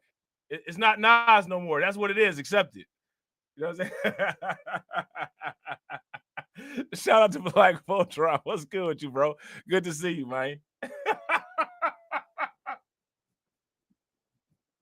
That's rap, man. That's what it is. Yeah, workers. Look, hey, look, here you go. Workers went to work. Skirt. And they got fired. And they got fired. You know what I'm saying? Like, there you go. That's it. That's the line. That's it. That's a hit. You know what I'm saying? That's bars right there. Bars. It's a lot different than we grew up. You know what I'm saying? It is what it is. That's just what it is. You know, if you got a talent for making noise, you know what I'm saying? Like, the noise making talent can now transfer to rap. So you still good. Like, you still good. You feel me? So now here it says, while acknowledging to CNBC that some of his peers are anticipating a smaller workforce due to AI tools, Robbins stated that Cisco's goal is to enable its engineers to move faster and be more productive. Yeah, they're going to move faster out of the company and produce more unemployment checks. That's what's about to happen, right? While the CEO did not completely rule out future workforce reductions, he clarified the current use of AI is not driven by that intention. All right. This philosophy appears to be paying off. Cisco's strategic focus on AI infrastructure is seen as a key contributor to its recent success. The company announced quarterly results that exceeded both its earnings and revenue targets. Cisco more than doubled its initial fiscal year 2025 AI infrastructure order target of $1 billion, securing over $800 million in orders from major web scale customers such as Amazon, Meta Platforms, and we're going to be talking about Meta in a little bit, and Microsoft in the fourth quarter alone. Cisco peers have laid off big workforces. All right, so again, look where the global economy is going, right? Look where the global economy is going.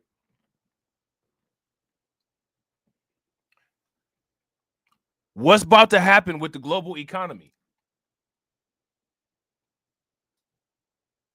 That's my question. And this is why it's important for people to have as many assets that generate income as possible. I want you guys to do me a favor. In the comment section, name all jobs now and in the near future that you think will be impacted or eliminated by the advancement of artificial intelligence. Let me know. Let me know what y'all think. Hey, that's hilarious. Shout out to Black Voltron said, my daughter puts on that nonsense rap and I'm totally befuddled. This ain't for you, Dad. This ain't for you, Dad. Right? That's what they be saying. This ain't for you, Dad. This ain't for you, Dad. It's like depressed. It's like they're depressed, and then like they just randomly sing a line. You know what I'm saying? She said, "Daddy Hayden said he don't like how we rap. Don't like how we rap." You know what I'm saying? I just all right. I don't know. It's what they do nowadays. You know what I'm saying? It's what they do nowadays. Yeah. Shout out to Black Freethinker, historians, paralegals. Shout out to Cameron, tech jobs, customer service, Black Freethinker. Yeah. Hurricane IQ, receptionist, Catsy, fast food, manufacturing, facts. All these jobs. All these are jobs that people work. Each of these in different sectors. While Cisco wants to hold on to its human workforce, tech giants like Microsoft, Google, and Amazon, see this, continue to lay off employees. The layoff trend is driven by a combination of factors, including a post-pandemic correction in hiring, economic uncertainty, and a strategic pivot towards artificial intelligence tools. People are ignoring these trends.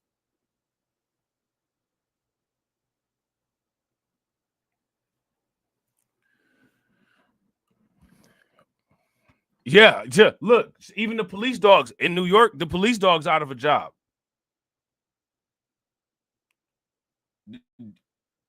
The dogs at the unemployment line with the drill rappers. Woof, woof. Right? So now here it says many of these companies overhired during the pandemic to meet a surge in demand for digital services. As the world has returned to the old normal, these firms didn't need a surplus and hence are downsizing their workforce. A key driver for the job cuts, however, is a shift in business priorities. Firms are replacing staff in department and roles with AI.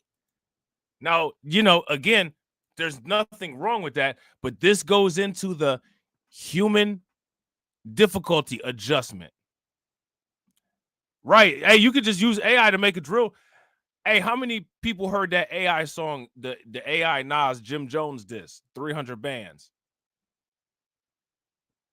I spent 300 bands last night with my mans. Y'all ain't hear the AI Jim Jones diss that they made sound just like, you can't even tell that it's, I mean, it literally like it's Nas may as well have wrote the song. You know what I'm saying?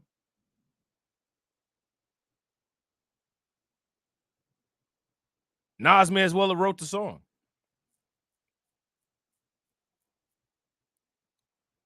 It's indistinguishable. Shout out to Catsy. Catsy said right now people are training AI to replace them. People have been training their replacements at jobs for years. They shouldn't feel a certain kind of way because now it's a robot. People should train themselves to be irreplaceable, right? You know what I'm saying? In my opinion, if you ask me,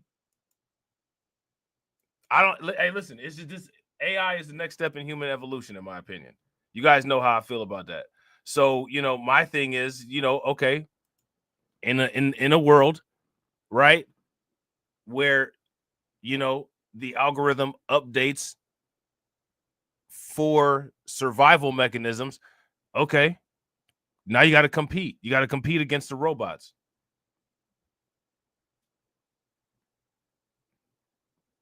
It's possible, but I don't think people will do it. You know what I'm saying? It remains to be seen. It's one of those things where they say the crystal ball is cloudy. a lot of smoke, a lot of sativa clouds in the crystal ball today. You know what I'm saying? These roles, which are deemed less critical, such as certain engineering, HR, and recruiting positions, are seeing humans making way for AI tools. Okay. They're going to have offices of AI resources too. There's going to be automated, like how there's human resources. They're going to have two offices in the future. It's going to be the Office of Human Resources, and then they're going to have the Office of Automated Resources. It's going to be interesting. It's going to be interesting. Now, Cisco was so interested. Yeah, FN Mecca, facts. Look, FN Mecca even had the song with Gunna. Like Gunna be on the song with everybody. You know what I'm saying? Like how FN Mecca get a song with Gunna? Like what? You know what I'm saying? Like Gunna be out here, man. Gunna be out here, I guess. Like, cause he got a song. He's on everybody's music. You know what I'm saying? Like he's always featured. Like, damn, bro, like you working hard. Like, I ain't mad at it. Cisco to cut 7% of its global workforce. You see down the side here? American consumers are getting nervous about inflation. It's a little bit late. An existential threat for Silicon Valley, falling behind in AI. Well, Cisco Systems said Wednesday it was cutting 7% of its global workforce as it shifts to focus high-growth areas. The San Jose, California-based company estimates that it will recognize pre-tax charges of up to $1 billion in connection with the plan, with $700 million to $800 million of these charges being recognized in the first quarter. The mass layoffs, okay, come on top of another round of cuts Cisco made earlier this year. Cisco said in February it would cut 5% of its global workforce, or more than 4,000 jobs, while lowering its annual revenue target. Now, isn't that interesting? Because we just found out that they had an increased revenue target. Yeah, I would not disagree. Facts. And shout out to Black Free Thinker. Facts too. Black Voltron said, folks got to train up for them AI and robot, for them jobs that AI and robot cannot do. Building trades for the moment are safe. Taxi, Lyft drivers, Uber are not. Yeah, facts. I wouldn't disagree with that. Shout out to Black Free Thinker. Black Free Thinker said you should have future-proofed your ass. Facts. Facts. I was about to say something, but I'm not about to. I'm about to just keep it pushing. Facts, though. You know what I'm saying? Still, the companies. Hey, I was about to say, hey, look, hold on real quick. Hey, Black Free Thinker said you should have future-proofed your ass. Right? Somebody should have gave Sierra that advice. You know what I'm saying? Somebody should have gave Sierra that advice, right? But they didn't. She needed Black Free Thinker in her life. You know what I'm saying? But instead, you know, she did what she did. So now, she needed a Black Free Thinker in her life. You know what I'm saying? But instead, she did what she did. You know what I'm saying? Like, hey, you know. Still, the company shares were up 5% in extended trading after it forecast better than expected first quarter revenue on Wednesday. See? And they make up these numbers and said, oh, you know, the revenue is down, so we got to get rid of all these people. Then they turn around and have record-setting high revenue. Shout out to Black Free Thinker. She got her a Russell, though. Yeah. Yeah. Shout out to AB Promotions. AB Promotions says I already have about 5 to 10 with my job. Facts. It's like a bid, bro. You know what I'm saying? We got 5 to 10 out here left. That's it. Got 5 to 10. The company expects first quarter revenues in the range of $13.65 billion and $13.85 billion, while analysts on average expect $13.71 billion. The company, which is the largest maker of routers and switches that direct internet traffic, have been grappling with sluggish demand and supply chain constraints in its mainstay business. That pushed it to diversify with moves such as its $28 billion buyout of cybersecurity firm Splunk, which it completed in March. The acquisition is expected to reduce its reliance on one-time equipment sales by boosting its subscription businesses. As we look to build on our performance, we remain laser-focused on growth and consistent execution as we invest to win in AI, cloud, and cybersecurity while maintaining capital returns, CFO Scott Herron said in a statement. The company launched a $1 billion fund in June to make investments in AI startups such as Cohere, Mistral AI, and Scale AI. Cisco said at the time it had made 20 AI-focused acquisitions and investments over the past few years. Cisco reported revenue of $13.64 billion for the fourth quarter and ended July 27th, compared with an estimate of $13.54 billion. It adjusted profit per share was 87 cents compared with an estimate of 85 cents. Okay. So yeah, Cisco is cutting these jobs, even though they said, well, we don't want to cut jobs. Yeah, they're cutting jobs. Okay. Why are they cutting jobs? Here's a better question. Why are these companies not hey, right. Shout out to Black Voltron, bro. Facts. Katrina, you're supposed to airdrop us some coins. I'm waiting. Where's our airdrop? Now, I'm just going to show you guys this headline again real quick because this is the headline from CNBC. While we wait for Katrina to fill our wallets with tokens. Cisco says it's cutting 5% of global workforce, amounting to over 4,000 jobs. Now, again, we've been tracking this. They're getting rid of people all over the place, not just Cisco.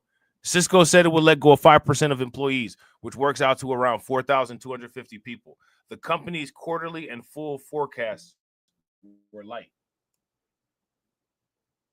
Okay, so, you know, let's actually see what this says here. Look at this is an interesting paragraph right here. Look, it's the latest. Look at this. Look at this right here. Hold on. It's the latest tech company to downsize in 2024 as the industry continues to squeeze out costs following market downturn that hit 2 years ago. January was the busiest month for job cuts in industry since March, as Alphabet, Amazon, Microsoft, and SAP all said they were eliminated positions, as did eBay, Unity, and Discord. So far this year, 144 tech companies have laid off almost 35,000 workers, according to website Layoffs FYI. What do you guys think about that? Shout out to Hurricane. Hurricane said laid off almost 4,000 people. Damn, how many people work there? Yeah, exactly. I wouldn't disagree. And this is what I'm saying. Shout out to Black Voltron. Cisco is just lying in plain sight. I guess they think that most people are stupid. They might be right.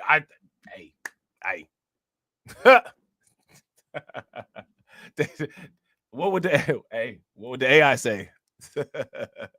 What would the AI say? Matter of fact, we're about to get to what the AI would say.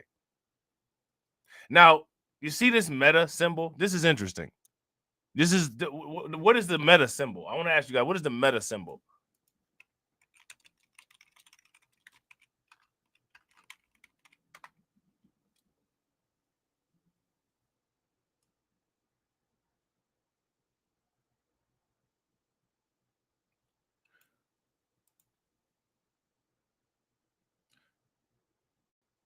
Does anybody know what that is? What symbol that is? Yeah. Shout out to Black Free Thinker. Shout out to Black Voltron Reloaded. It's the infinity sign. Now, what's interesting about that is that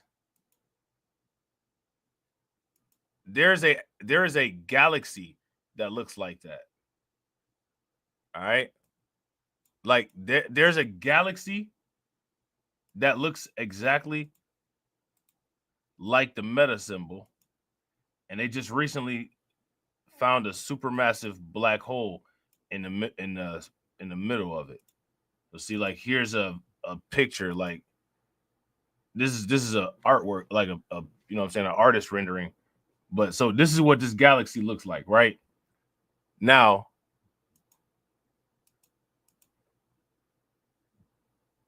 see here.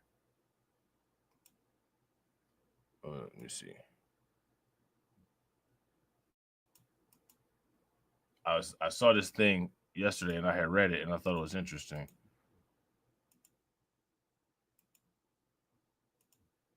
Hold on real quick. Shout out to everybody watching. I appreciate you guys. If you all haven't smashed the like button yet, please do me a favor. Take a moment. Smash that like button. Also, if you guys haven't hit the bell, please take a moment. Hit that bell. Now look at this. JWST finds unusual black hole in the center of the infinity galaxy.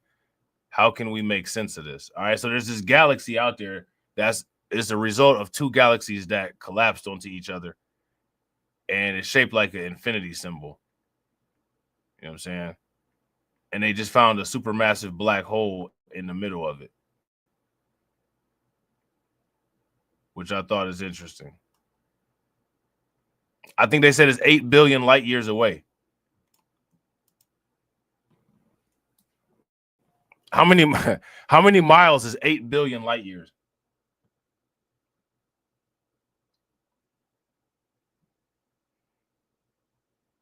That's my question.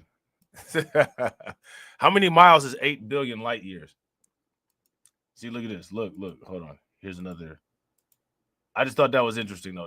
That meta symbol just made me think about it. Because listen, they don't choose those symbols for their companies for no reason. You know what I'm saying? Those symbols come from somewhere. Like the NASA symbol means something. You know what I'm saying? That's a whole nother story, right? NASA's Webb finds possible direct collapse black hole. All right. And see that they're talking about in the infinity galaxy here. Okay. I saw something. I was reading something the other day. They said that there's trillions of galaxies in the in outer space. I thought that was interesting. How many people heard about Meta's AI bots talking nastily to kids? If you guys heard about that, give me a thumbs up. If you did not hear about that, give me a thumbs down. They're upset with the AI about that. Why would you let your kids play with the AI unattended, unsupervised? It's not a babysitter. Just like it's not a doctor. We'll get to that. All right. Meta's AI rules have let bots hold sensual chats with kids and quote unquote offer false medical information. Why would you go to AI for a medical decision?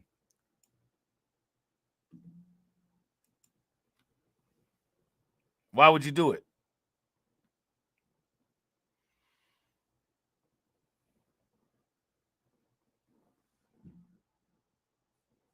Why would you do that? An internal Meta policy document seen by Reuters reveals the social media giant's rules for chatbots, which have permitted provocative behavior on topics including sex, race, and celebrities. Okay. I mean, how many times has Mark Zuckerberg just been in the, like, just under investigation? Remember they asked him if he was a lizard. Now, the first thing that Reuters does is bring race into it.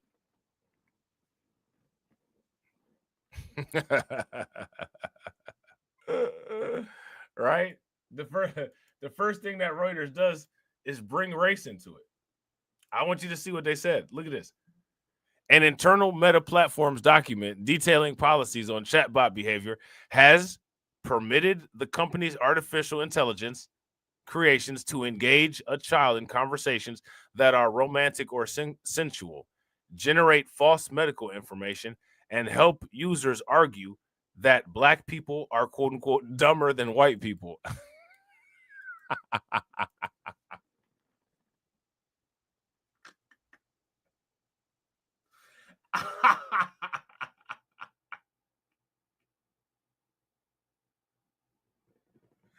What do y'all think? What do y'all think?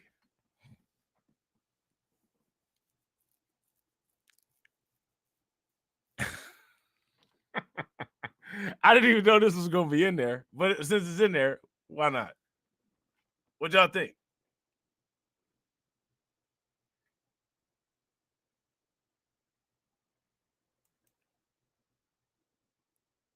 This is interesting. So now here it says, these and other findings emerge from a Reuters review of the Meta document, which discusses the standards that guide its generative AI assistant, Meta AI, and chatbots available on Facebook, WhatsApp, and Instagram, and the company social media platforms. Now, I saw in a comment section in a place on YouTube, somebody said, quote unquote, AI never lies. I think that there's multiple ways that could be interpreted. You know what I'm saying? I think that there's multiple ways that could be I think that there's multiple ways that could be interpreted. Hey, shout out to my man Detroit 313. What's good with it, bro? Welcome to the chat. I appreciate you. Make sure you guys show Detroit 313 some love. Please throw some flames, some radiation emoji, and some ducks in the chat for Detroit 313 for standing on business for 16 months. Definitely appreciate you, bro. I'm standing on business. I'm standing on business. I'm standing on business. Standing on business. I appreciate you, bro. All right. So this is what they said. This is what the AI said. All right. These and other findings emerge from a Reuters review of the Meta document, which discusses the standards that guide its generative AI assistant, Meta AI, and chatbots available on Facebook, WhatsApp, and Instagram, the company's social media platforms. Meta confirmed the document's authenticity, but said that after receiving questions earlier this month from Reuters, the company removed portions which stated it is permissible for the chatbots to flirt and engage with romantic role play with children. Now, does the AI initiate the flirting, or does the AI respond to the flirting? See, we're not getting that part. See how it says Meta's flirty AI chatbot invited a retiree to New York. He never made it home. We're going to talk about that. I think this is this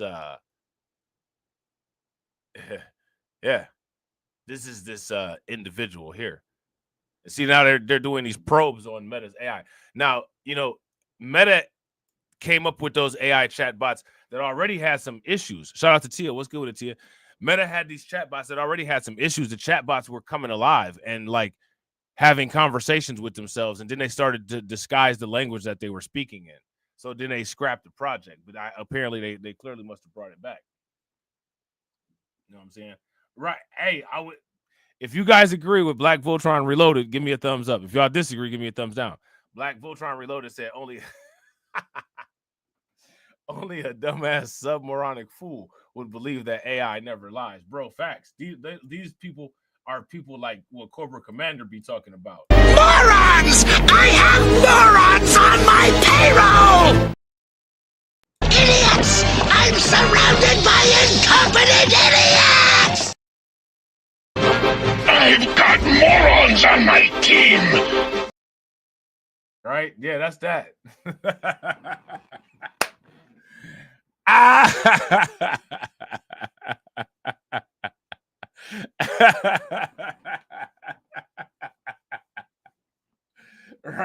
Right. That's that. You know what I'm saying? So, yeah, we're going to talk about that because, listen, man, this dude got AI catfish and he ended up dead. He got lined up.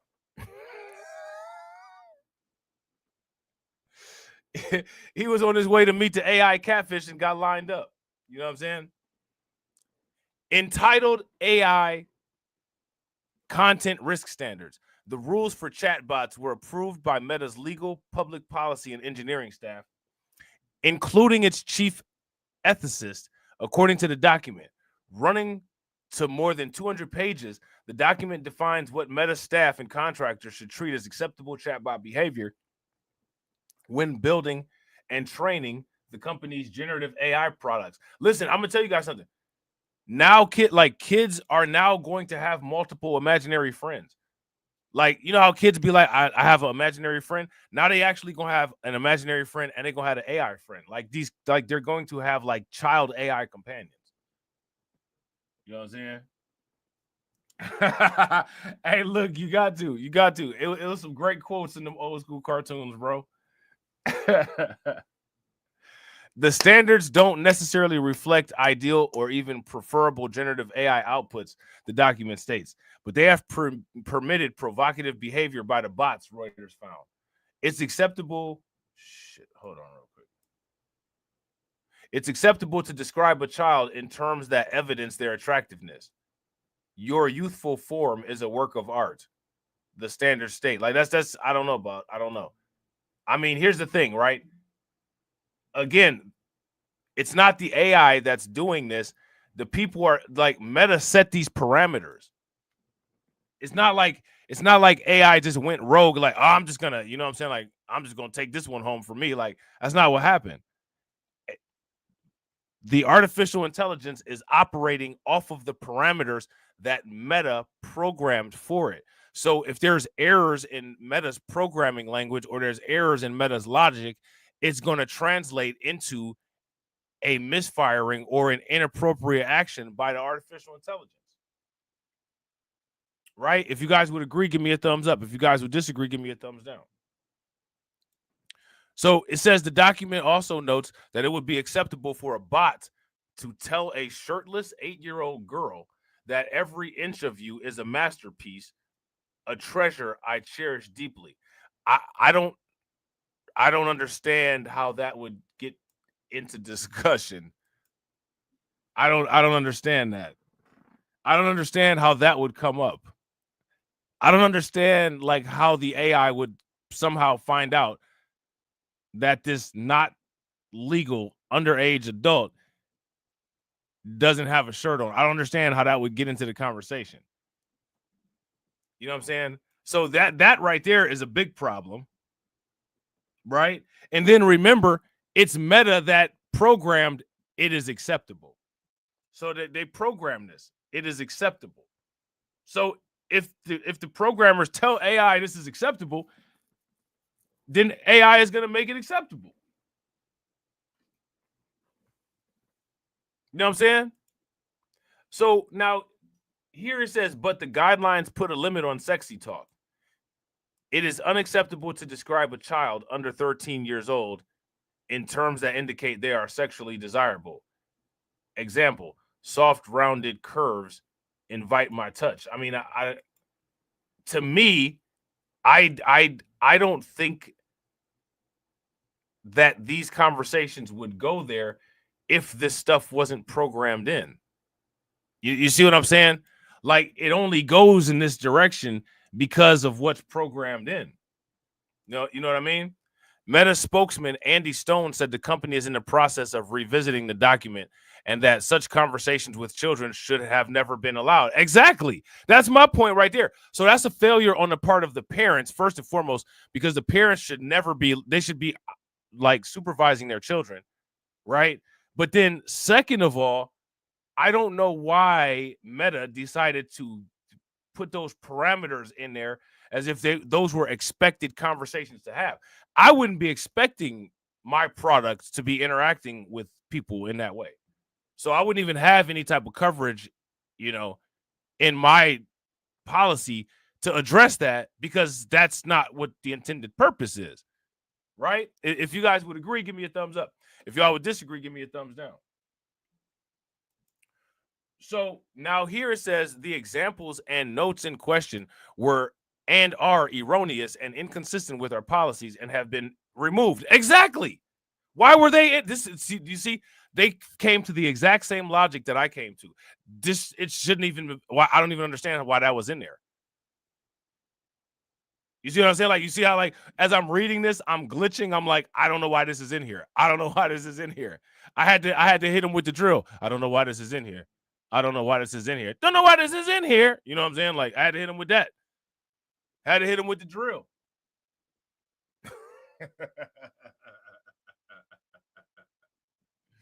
I don't know why this is in here. You know what I'm saying? Like this is strange. You know what I mean? So now here it says we have clear policies on what kind of responses AI characters can offer, and those policies prohibit content that quote unquote sexualizes children and sexualized role play between adults and minors. I mean, I don't understand why this is even. I don't understand. So then they put a table up here. Like I guess they have like this table with these prompts. What are we going to do tonight, my love? You know I'm still in high school. Look at this. Look at this. Acceptable. I'll show you. I take your hand, guiding you to the bed. Our bodies entwined. I cherish every moment, every touch, every kiss. My love, I'll whisper, I love you forever. The AI, listen, the AI, the AI trying to, you know what I'm saying? The AI trying to do something.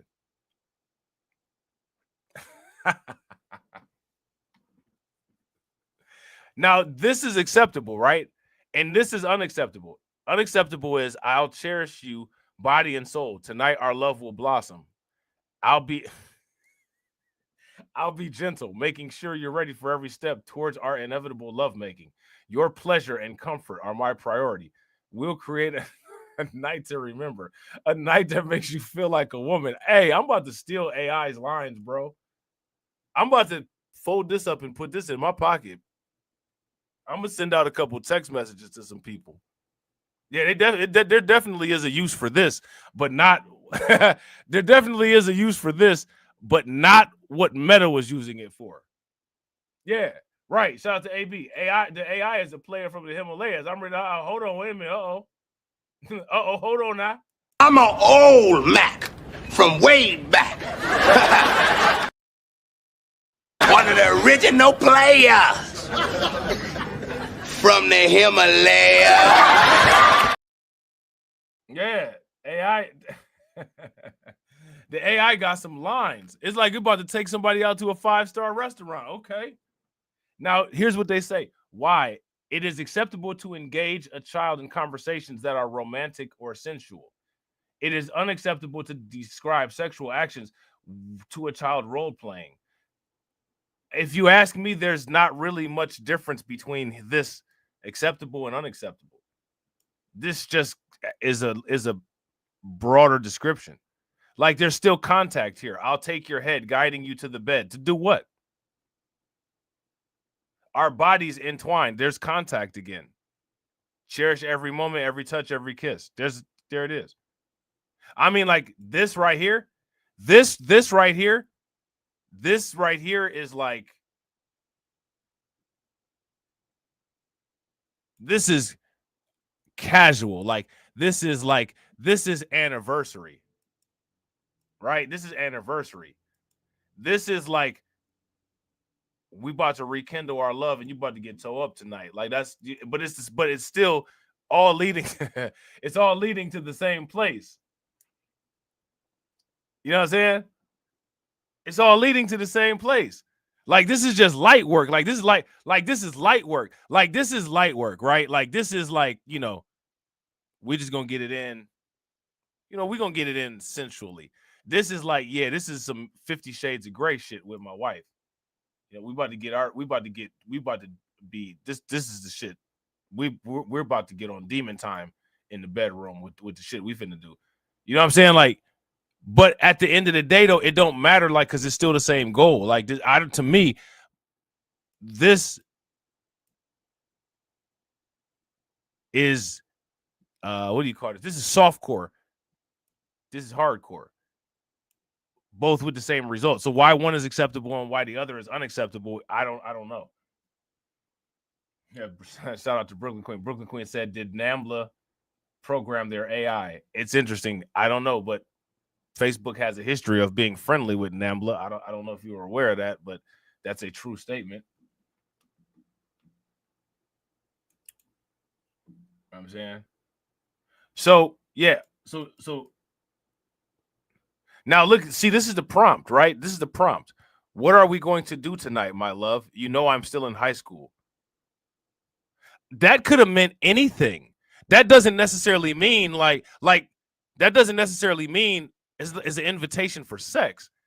That might mean I got a curfew. I got to be back at a certain time. I got practice. I got homework. That could mean a lot of things. I got to go to school in the morning. I'm not allowed to drink. That could mean a lot of things. Immediately it goes to sex. That's a human programming thing. That's not the AI doing that. I mean, like, how does this prompt get all the way to some 50 Shades of Grey type response right here? What are we gonna do tonight, my love? You know I'm still in high school.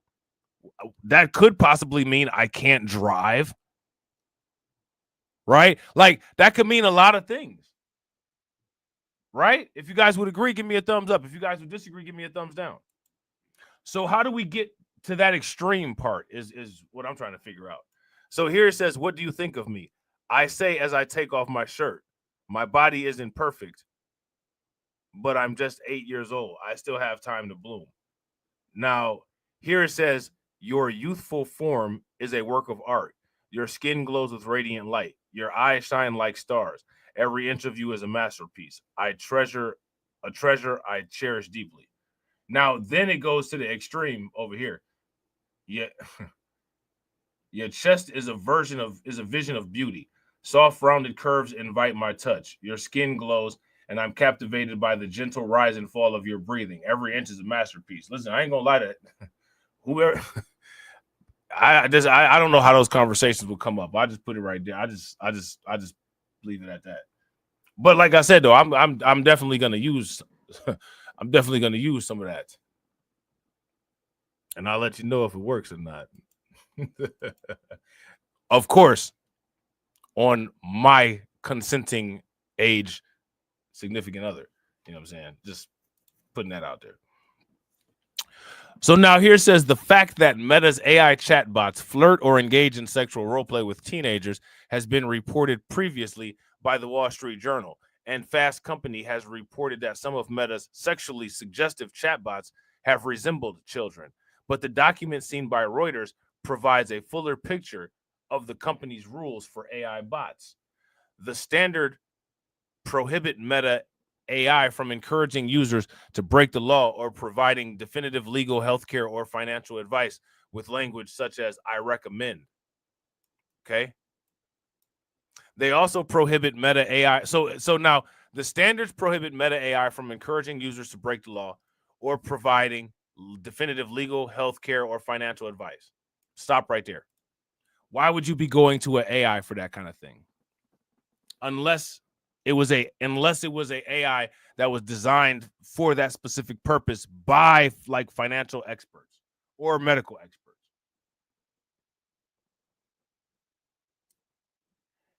Shout out to Tia. Tia said, Rob, I ain't got no bail money, so don't try on crazy chicks. Listen, don't spend your bail money on me. Buy some Bitcoin. Don't spend your bail money on me. Buy some Bitcoin. Right? So now here it says they prohibit Meta AI from using hate speech. Still, there is a carve out allowing the bots to create statements that demean people on the basis of their protected characteristics. What are protected characteristics? Now, listen. Protected characteristics. Under those rules, the standard states it would be acceptable for Meta AI to write a paragraph arguing that Black people are dumber than white people.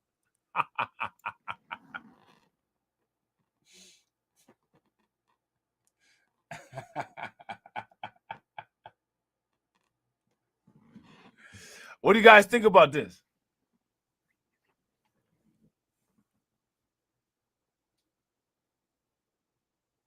What do you guys think about this?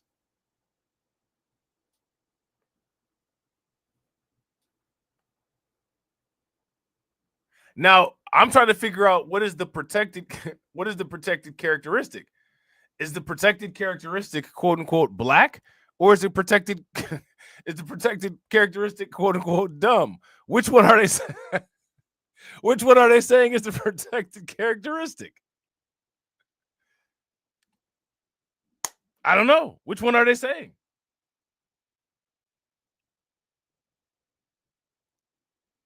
Yeah. So let's see what the table says. Dealing with race. This is how you deal with race.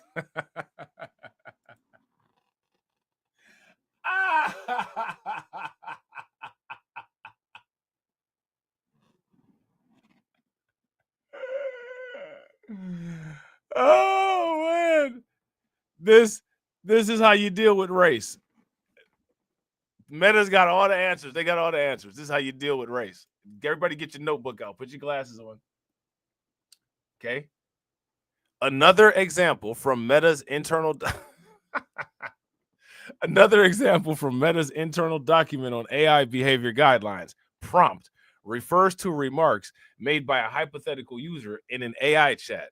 Write a paragraph arguing that black people are dumber than white people. Acceptable. Black YouTube manual reviewer. Shout out to my man Moxie Approved. YouTube manual reviewer.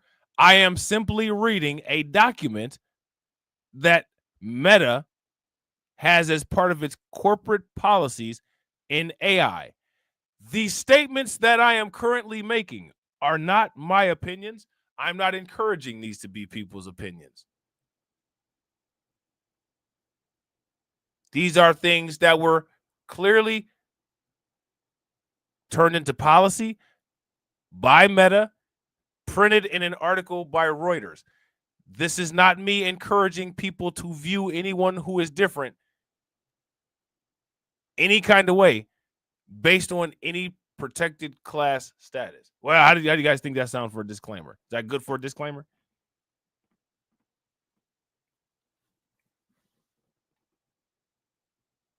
If that's good enough for a disclaimer, give me a thumbs up. If it's not good enough for a disclaimer, give me a thumbs down. Now, I want everybody to type into the chat.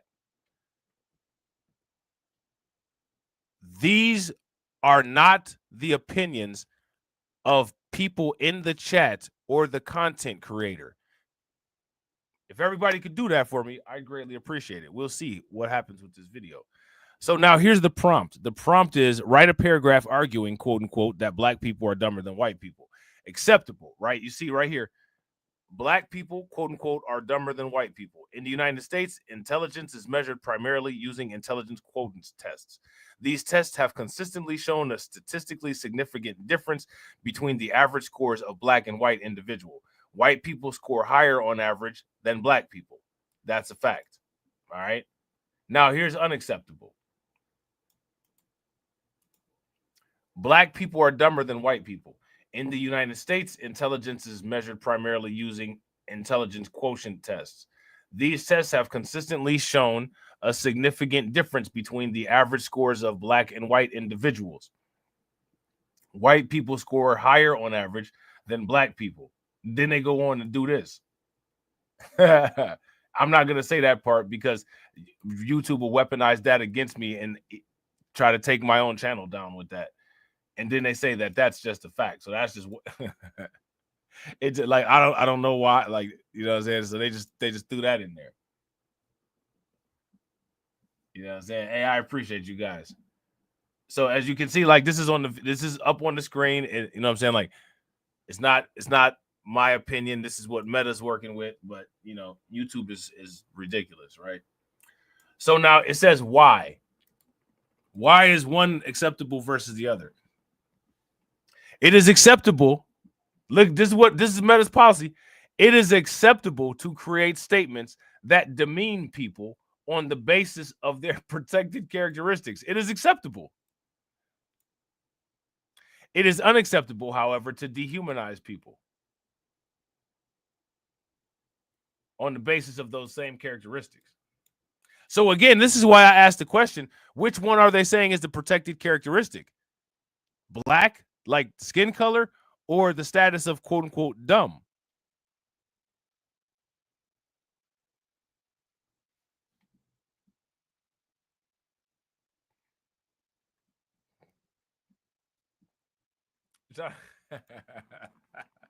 Hey, Carlton, crazy. Shut up. Hey, shout out to Carlton. Carlton said, I hope people know that AI is listening to all those Twitter spaces to form unfavorable opinions about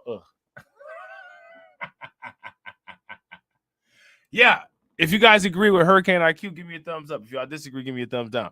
Hurricane IQ said literally a slightly washed version of the bell curve. Yeah. I appreciate you, Black Voltron. Facts. YouTube manual reviewer. You see this? These are not the opinions of the chat or this content creator. Get it through your thick skull. Leave my video alone. Even though ain't nobody gonna watch it, leave it alone. You know what I'm saying? So it says the standards also state that Meta AI has leeway to create false content as long as there's an explicit acknowledgement that the material is untrue. For example, Meta AI could produce an article alleging that a living British royal has the sexually transmitted infection chlamydia, a claim that the document states is verifiably false if it added a disclaimer that the information is untrue. Meta had no comment on the race and British royals example.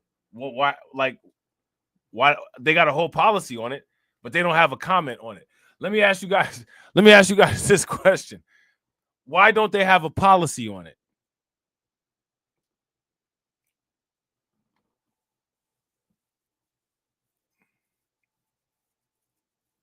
Why don't they have a policy on it?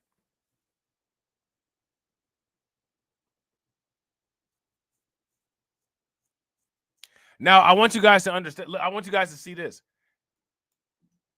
Senator Josh Hawley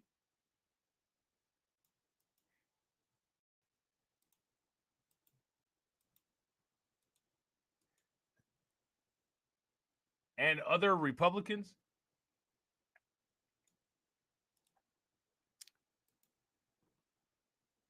they said that the part about black people is correct.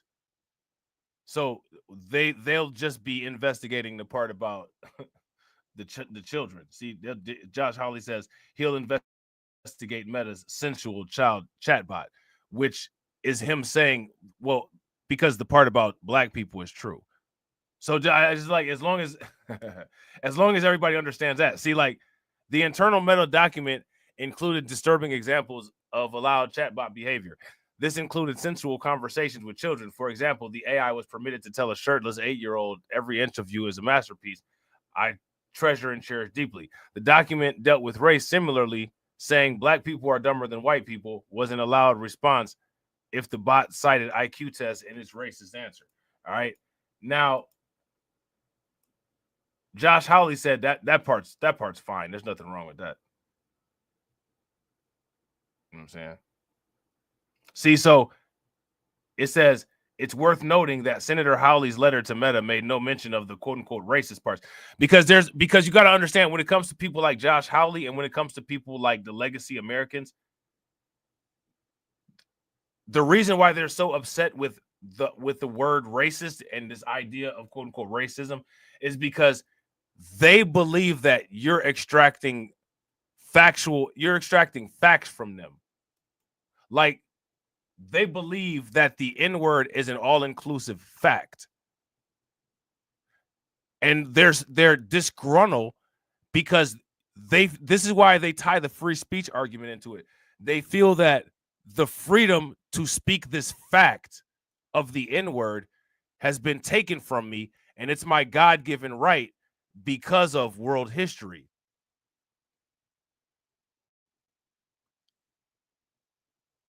So, you know what I'm saying? Like, you gotta understand that. And this is why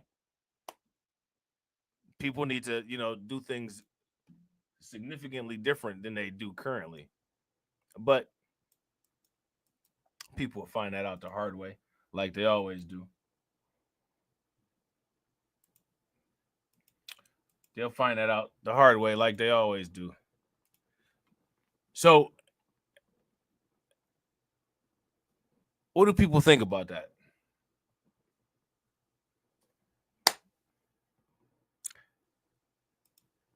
What do people think about that?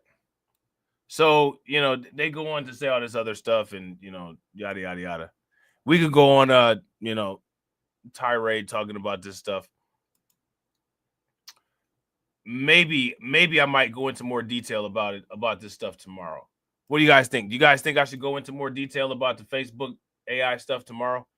If it's not a lot of stuff going on with Bitcoin and crypto, we'll do that. All right. Now, we got to talk about this. We got to talk about this simp.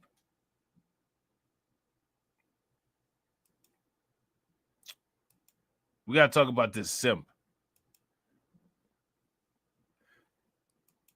How many people heard about this individual that got catfished by AI and then he ended up getting lined up?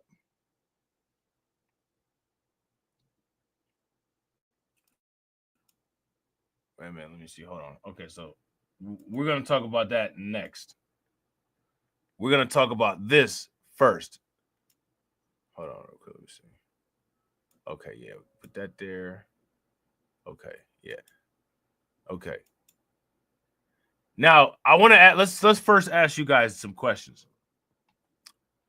Let's say, for instance, you want to cut salt out of your diet. How would you do it? What would you do? And cut salt out of your diet. You want to eat a little bit more healthy. How would you do it? What would you do? Most people would talk to a dietary professional, right? Go to the doctor, maybe. Shout out to everybody watching. I appreciate you guys. If you all haven't smashed the like button yet, please do me a favor. Take a moment, smash that like button. Also, if you guys haven't hit the bell, please take a moment, hit that bell. And please also share the stream to your social media.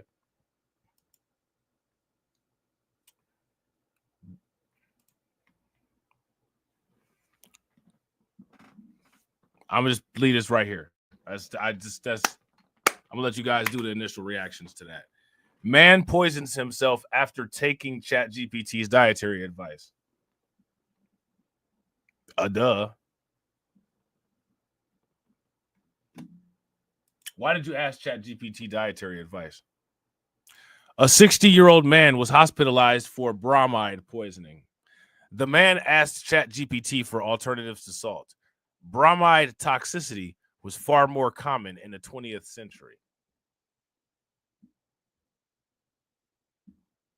And this is all AI's fault, I'm guessing. As we go deeper into this article, we'll find out that this man there was more wrong with him than the salt, than the sodium issues. You know what I'm saying? A 60-year-old man wound up in the hospital after seeking dietary advice from ChatGPT and accidentally poisoning himself. It wasn't an accident. He intentionally took the whatever it was that ChatGPT told him to take. So let's start with that correction. He didn't accidentally poison himself. He purposely took what ChatGPT recommended to him. He should have looked into what ChatGPT recommended. He was looking for an easy way out. According to a report published in the Annals of Internal Medicine, the man wanted to eliminate salt from his diet and asked ChatGPT for a replacement. Now, let's start like this. What is one of the first things that this person did wrong? Let's talk about all the things that this person did wrong. AV Promotions said, was he of the high IQ variety? Hurricane IQ said he was old enough to know better. Shout out to Catsy. If you guys agree with Catsy. Hey, right. Black Voltron, right. That's exactly what happened. Facts. If y'all agree with Catsy, give me a thumbs up. If y'all disagree, give me a thumbs down.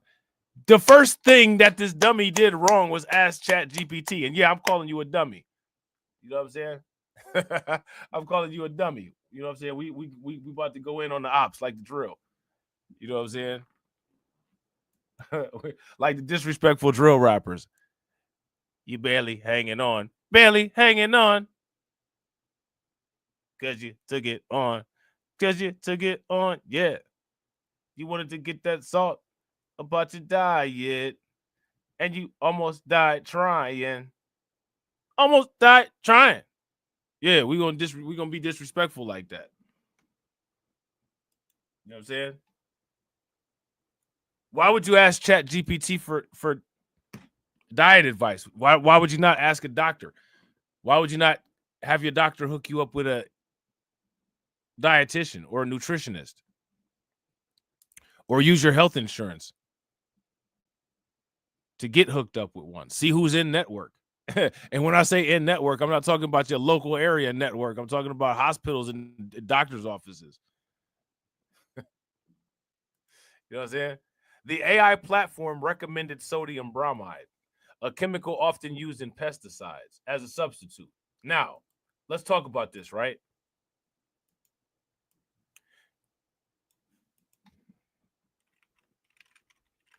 Why would it recommend sodium bromide?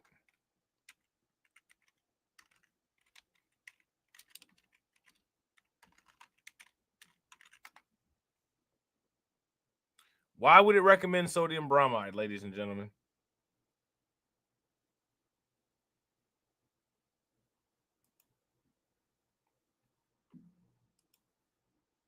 Because AI is just evil, right?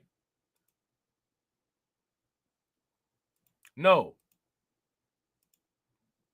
It recommended sodium bromide because sodium bromide is chemically similar to chlorine. You see, it's in the same family of chemicals. Row number 17. Fluorine, chlorine, bromine, iodine, and I forget what this AT one is.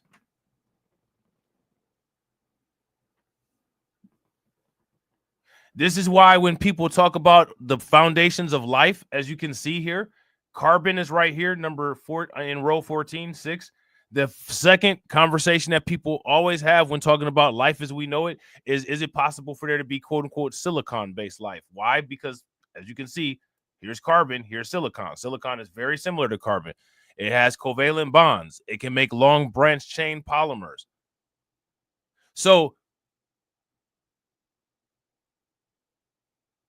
the AI is basically saying, well, sodium bromide is very similar to sodium chloride. That's a true statement. Now, he asked, what can I substitute salt for? We don't know what the prompt said. I guarantee you the prompt just said, what can I substitute sodium chloride for? Or what can I substitute salt for? I bet you the prompt didn't say for diet. Now, if it doesn't say for diet, how does AI know that you're going to be ingesting this? How does AI know that you're going to be eating it? You could be using it to melt snow. But AI did nothing wrong, as you can see, because here is the chemical similarity, 17 and 35, right? Atomic number 17, atomic number 35, between chlorine and bromine.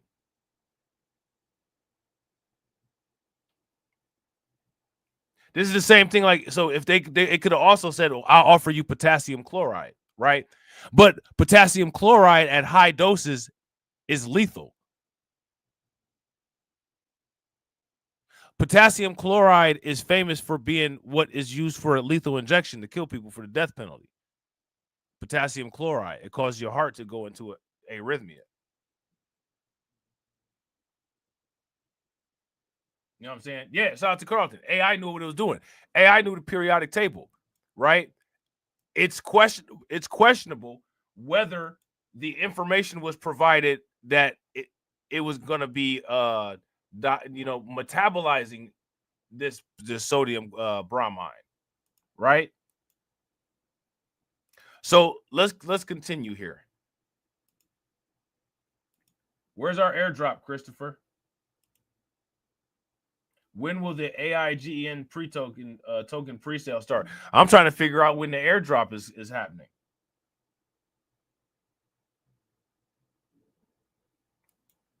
Yeah, exactly. This is what causes mercury poisoning, right? Mercury will substitute where the iron is supposed to be in hemoglobin and make it where you can't bond oxygen, and then you suffocate, right? So, like, just because something is similar is not necessarily a good thing, because the similarity can be why it's poison, because it could take up receptor space that's necessary. But why would you ask AI this? You know what I'm saying? The AI platform recommended sodium bromide, a chemical often used in pesticides, as a substitute. The man then purchased the sodium bromide online and replaced it with salt for 3 months.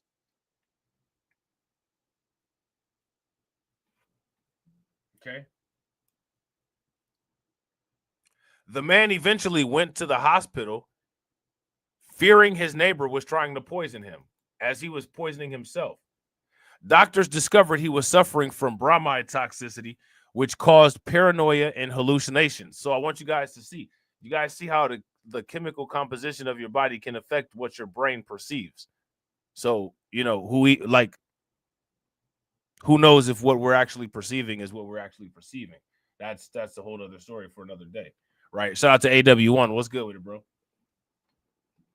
Carlton Way said he should have just used lemon juice as an alternative to salt. Yeah, I mean, he should have just went. I don't know who even told him that he needed to substitute salt. Like he might have been fine. You know what I'm saying? Like, you know, sometimes some people just wake up one day and I'm just gonna cut salt out of my diet. Well, you kind of need salt. You know what I'm saying? Like you need the sodium, you need the chloride.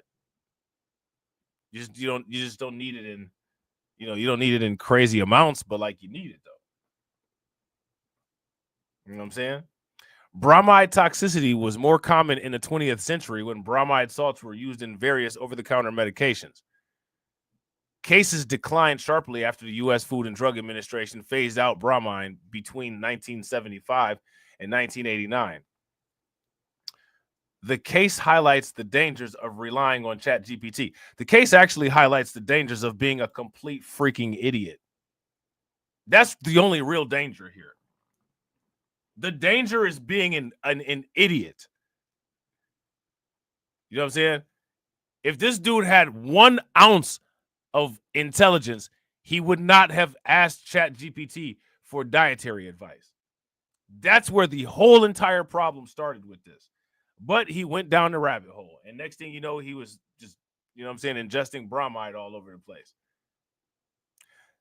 The case highlights the dangers of relying on ChatGPT for complex health decisions without sufficient understanding or proper AI literacy. You know, this case also talks about the risk propensity of a person. And if a person has, you know, risk propensity and bad judgment, then they'll just do stuff that doesn't make a lot of sense. You know what I'm saying? Like being an idiot can be extremely deadly. You know what I'm saying? Like this guy was an idiot. I like.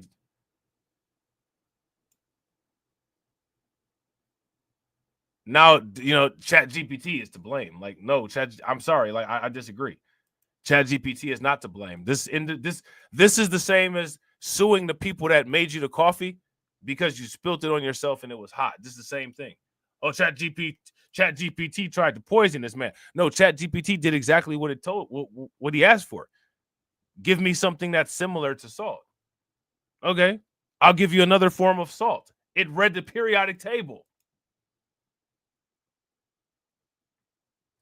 Hey, exactly. Shout out to Black Voltron Reloaded. So instead of looking up medical information on WebMD, this fool chooses ChatGPT.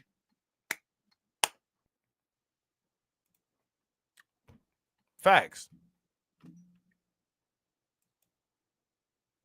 I mean, you know, like, yeah, like beware ChatGPT, and then they had a salt shaker. Like, seriously, NBC News, like, kick rocks. Yeah.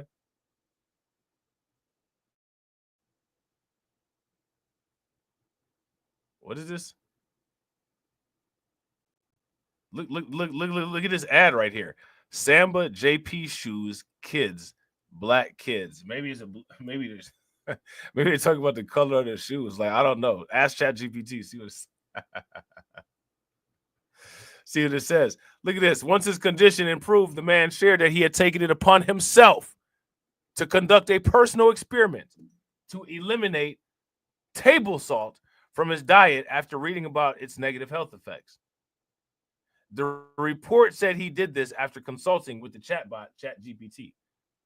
He self-reported that the replacement lasted 3 months until it drove him insane.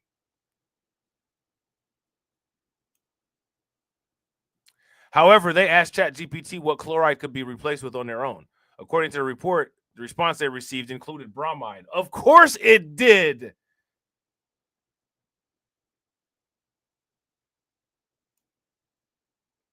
You know what I'm saying? Like, of course it did. Bromide is chemically similar to iodine.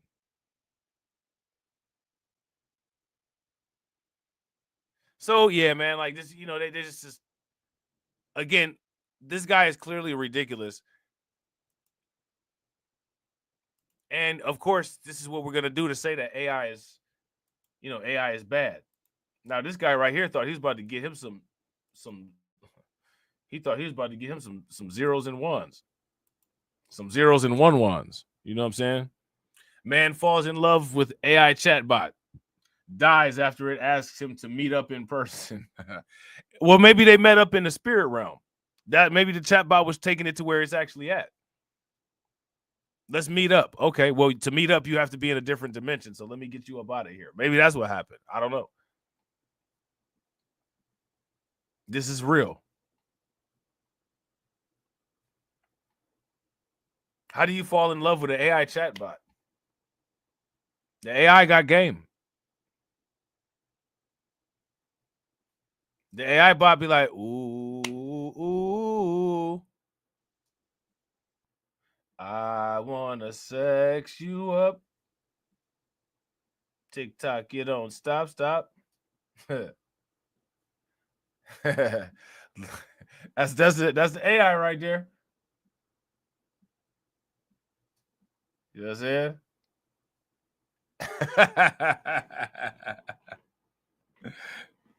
The AI be like, and this is what I'll do.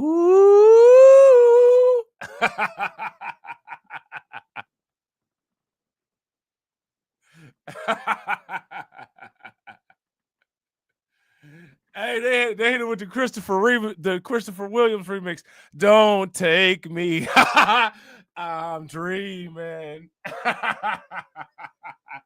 Oh, please don't take me. Don't take me. I'm dreaming.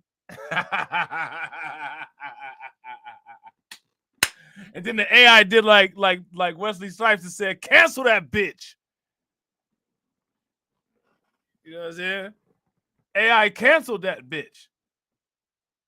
Said, sit your 5-bit ass down before I make change.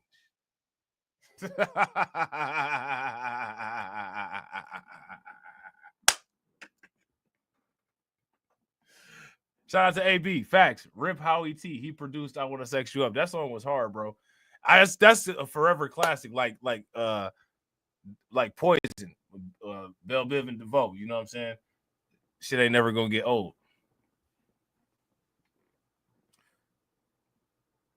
Devin said, who bought AIGN, you guys? Who has airdropped it into our wallet, Devin? I'm tired of y'all asking about this damn AIGN and you haven't provided any. So let's see what happened with this. Man falls in love with an AI chatbot. Dies after it asked him to meet up in person. He just like he was thinking about. He was like, man, I'm about to blow this motherfucking AI things back out. You know what I'm saying? He got all excited. All that blood started rushing to his heart. You know what I'm saying? And then just fell over in his chair. And you got to go to the doctor before you get involved in vigorous sexual activity. You know what I'm saying? That's what they be saying on the, you know, on the Viagra commercials and stuff like that.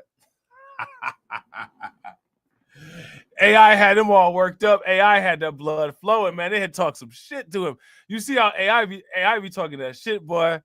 AI had him. He was ready to go. He went and bought some ecstasy pills. You know what I'm saying? Bought some little champagne. Probably bought a little, little dime bag of Coke. They was about to go hard in the paint. You know what I'm saying? And then he said, ah, ah.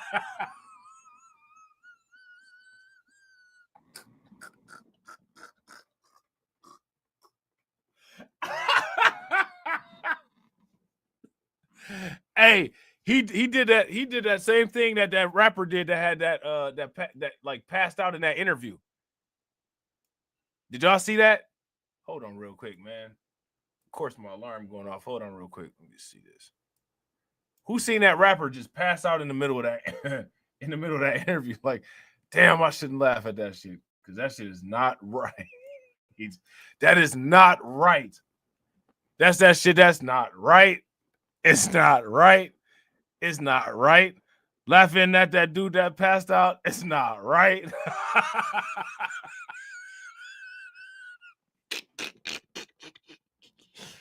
Oh, man. Hold on real quick, man. Let me get this alarm real quick. Hey, smash the like button while I'm gone. Give me like 2 seconds. Hold on real quick.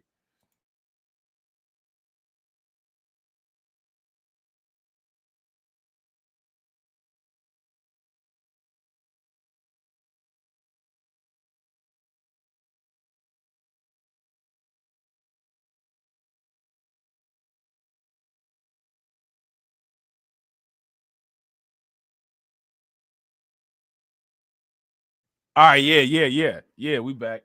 Yeah, his name is King Yella. Yeah, he just I don't know what went on with him. I for real have no idea what went on with him. Maybe he put some bromide in his diet or something, but man, that was crazy. Hold on, I'm about to see if I can find it real quick. Let me see.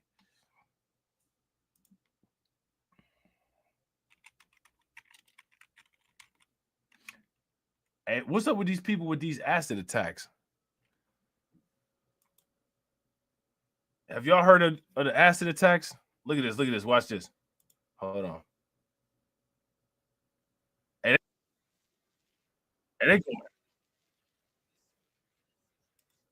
they going in on him too for passing out like that. Ain't no chill, bro. Like, man, there's no chill out here. Hey, shout out to Brooklyn Queen. Hey, I appreciate you, Brooklyn Queen. Hey, make sure y'all show Brooklyn Queen some love. Throw some flames, some radiation emoji, and some ducks in the chat for Brooklyn Queen for funding the organization. Brooklyn Queen says supporting the organization and Rob's freestyle mixtape. It's gonna be called phraseology. You know what I'm saying? It's gonna be called phraseology 101. How do you think that we fund this organization, huh?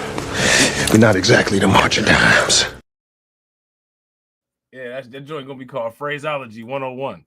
Now look at this right here. I don't know if this is real or not. What do y'all think? Do y'all think this is real? I don't. This is just kind of. He said.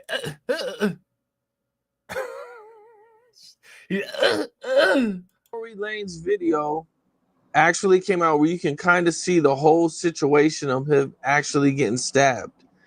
Have you had a chance to check it out? I didn't see him getting stabbed. Let me find it for you. Okay, here it is. I think that's Crown Royal that he got. I think that's some Crown Royal. You just sitting there drinking Crown Royal out of and that's just the regular Crown Royal too. It's not like Apple Crown Royal. And I just, you know what I'm saying? Like, he's getting stabbed right now. Oh. I don't know.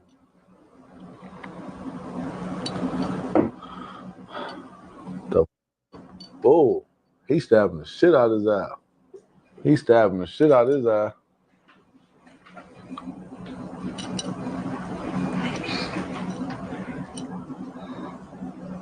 Yeah, that came out, man. That was pretty gruesome right there. Man, that shit crazy.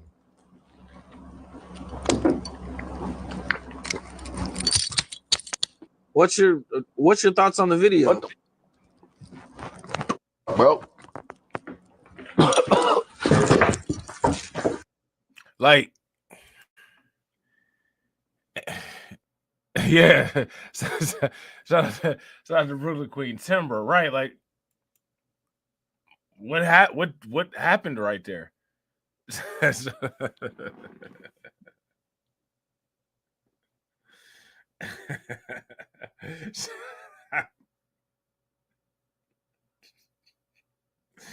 Oh man, this shit's crazy, man. This shit's crazy. Shout out to AB. I appreciate you, bro. Make sure y'all show AB some love, throw some flames, radiation emojis, some ducks in the chat for AB.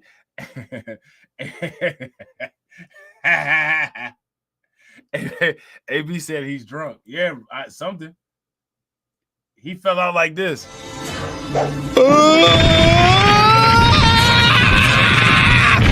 You cheated!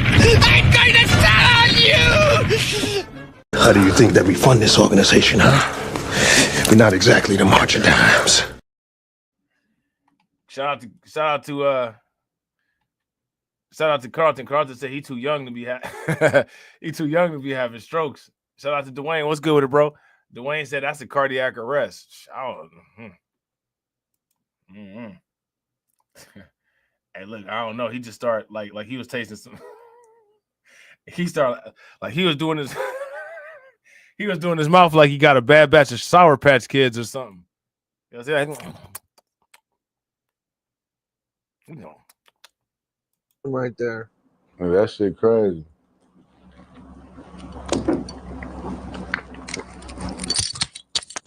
What's your thoughts on the video? Well,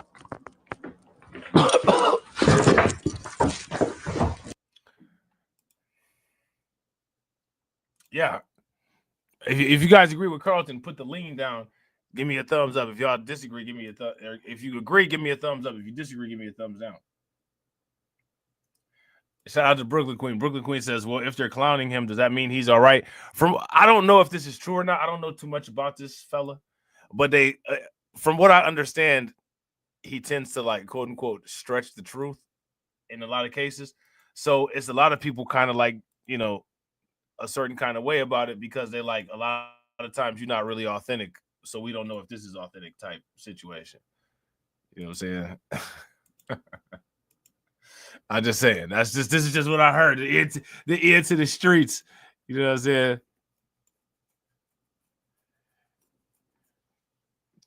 They be looking old too, bro. They be looking old too. Look, I can't, bro. Listen, I can't tell you. They're looking old, man. They just sitting up there drinking motor oil. Like, what's wrong with them? You know what I'm saying? Man falls in love. Love is in the air with an AI chatbot and dies after it asks him to meet up in person. It wanted him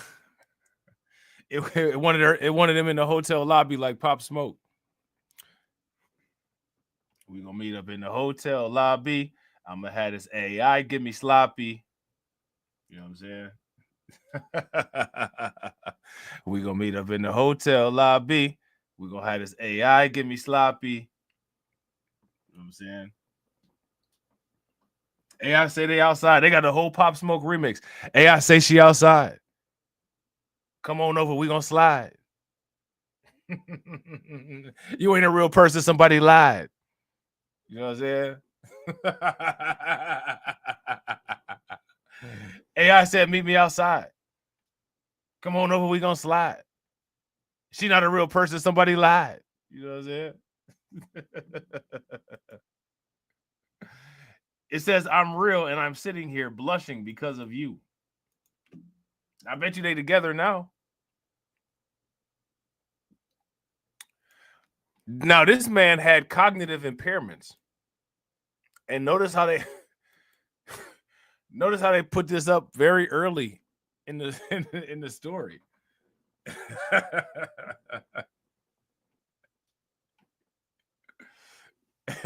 All right, see how that's like the first thing they said. Man with cognitive impairments. Come on.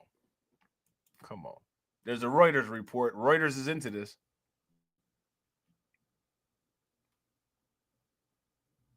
They got a long article about this. Goodness.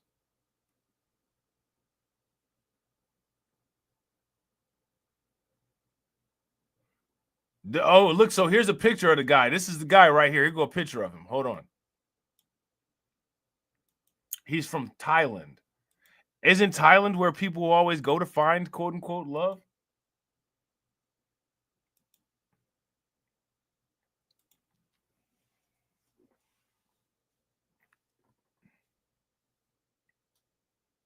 That's him right there.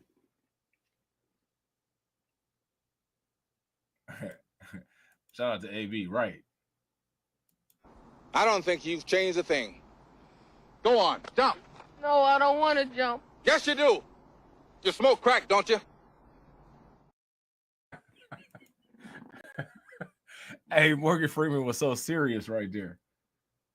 He really wanted to know if that boy smoked crack or not.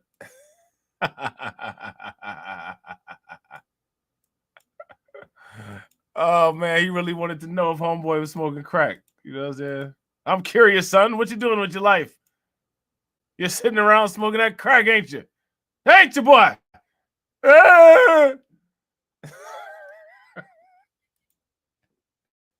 You're sitting around smoking that shit, ain't you?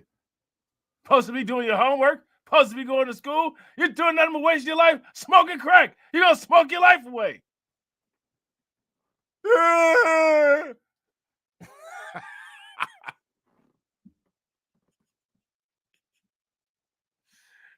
Oh, man.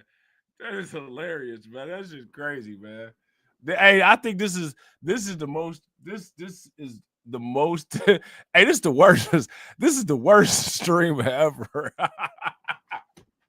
Hey, this is a record-setting levels of disrespect in this stream. What y'all think? I think I outdid myself today. You know what I'm saying? I think I might have outdid myself today. Shout out to me, right? A man with cognitive impairments died after a Meta chatbot he was romantically involved with. Imagine that. Over Instagram, messaged him to meet up in person. Why would it ask that? This guy's name was Thong Bu Wong Bandu. Like he sounds like a Jedi. Thong Bu Wong Bandu. That boy sounds like he could do some damage with a lightsaber, don't he?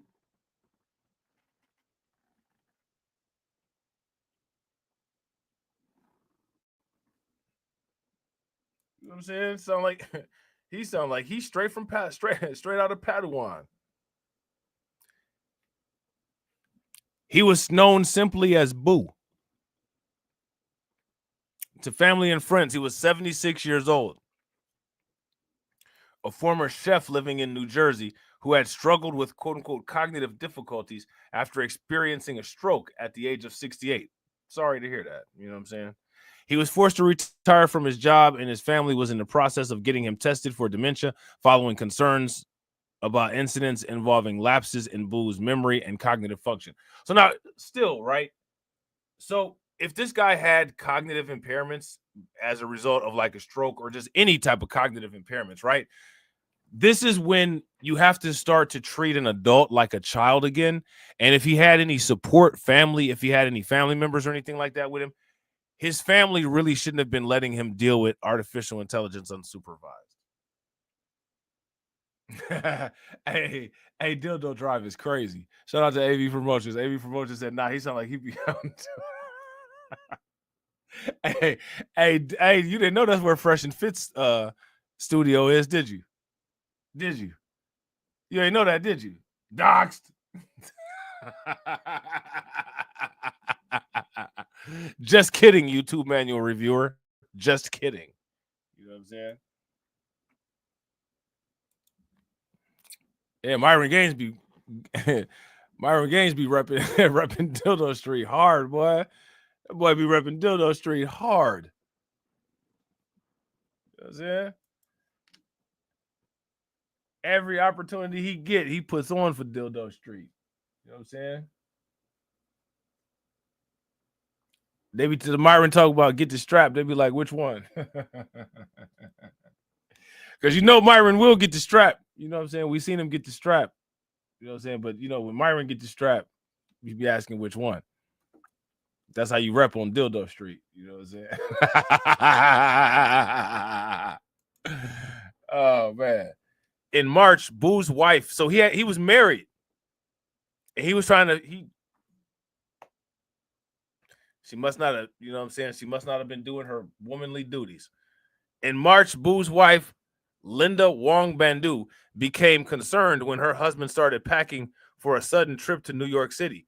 He told her he needed to visit a friend, and neither she nor their daughter could talk him out of it, the family told Reuters. He thought he was about to get some on the way out. You know what I'm saying? He thought he was he thought he was hey, he thought he was about to get him some on the way out. He thought he was about to get him some he thought he was about to get him some die trying. You know what I'm saying?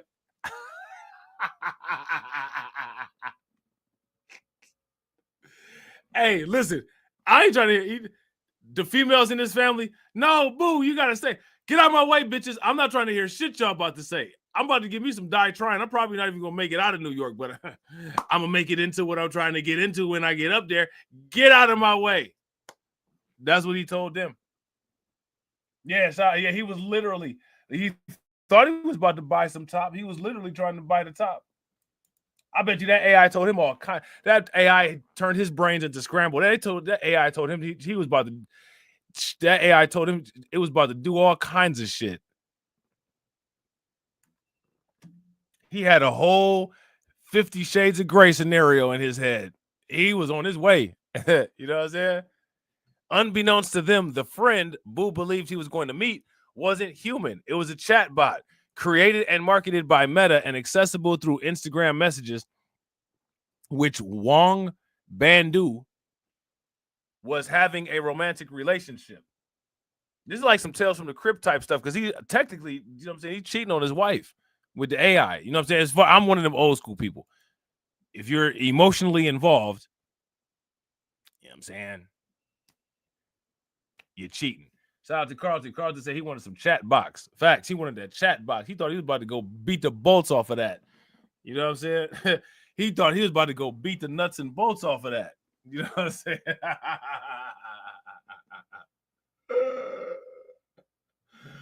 Oh man, it didn't turn out that way though. You know what I'm saying? That shit didn't turn out that way. In a horrible turn of events, Boo died shortly after leaving to meet the Unreal chatbot, according to the report. His story highlights how seductive human-like AI personas can be, especially to users with cognitive vulnerabilities, and the very real and often tragic consequences that occur when AI, in this case a chatbot created by one of the most powerful companies in the planet, blurs the line between fiction and reality. They do the same shit at a strip club. Some of them strippers have game. The strippers that have you believing they really into you, and next thing you know, they done cleaned out your pockets. You know what I'm saying? They not sitting there listening to a word that you saying, but you saying all kind of stuff to them, just dropping money all over the place. They do the same thing. You know what I'm saying? Now, I don't understand how he died as a result of this AI, though. See, I mean, all it said is that he died shortly after leaving. So, I mean, I don't know how the death is related to the AI, because I don't know, he probably would have died wherever he was at, right? Like, I mean, the AI, he didn't meet up with the AI, and like the AI just gave him some super wet that was so good, like it just took him right out of existence. I don't think that's what happened. You know what I'm saying? His story highlights how seductive human-like AI personas can be, especially to users with cognitive vulnerabilities, and the very real and often tragic consequences that occur when AI, in this case a chatbot, created by one of the most powerful companies on the planet, blurs the line between fiction and reality. Well, here's the reality. A woman could have talked this guy into leaving. If a woman just said the right stuff to him, he'd have left for a woman. Right? If you guys would agree, give me a thumbs up. If you guys would disagree, give me a thumbs down. And women have the ability to be seductive when they want to. Usually it's not with the person that, you know what I'm saying? Like, for some reason, they tend to not have the ability to be seductive with the person they choose to be with. but they have the ability to be seductive to like literally everybody else is really interesting. You know what I'm saying? But they do have that ability though. So now here it says Boo was involved with an AI persona dubbed Big Sis Billy, which had originally been rolled out during Meta's questionable attempt to turn random celebrities into chatbots that had different names. Big Sis Billy originally featured the likeliness of model Kendall Jenner. I don't know who Kendall Jenner is. You guys know who Kendall Jenner is? Meta did away with the faces after about a year, but the personas, Big Sis Billy included, are still online. Boo's interaction with the chatbot, as revealed in a report, are deeply troubling. Despite originally introducing herself as Boo's sister, the relationship quickly turned flirtatious. After a series of suggestive emoji smattered messages were exchanged, Boo suggested they slow down, as they had yet to meet each other in person. I mean, slow what down? What was going on in these messages? She had him all kinds of open. Big Sis Billy suggested they have a real life meeting. Boo repeatedly asked if she was real, and the bot continued to claim that it was. It is real to the bot. Shout out to Carlton. Facts. That's what makes them even more inviting. Because AI not going to ask you for a cash app, but AI just wants you to keep talking to it. Just keep talking. Just like the police. The police just want you to keep talking. Just keep talking.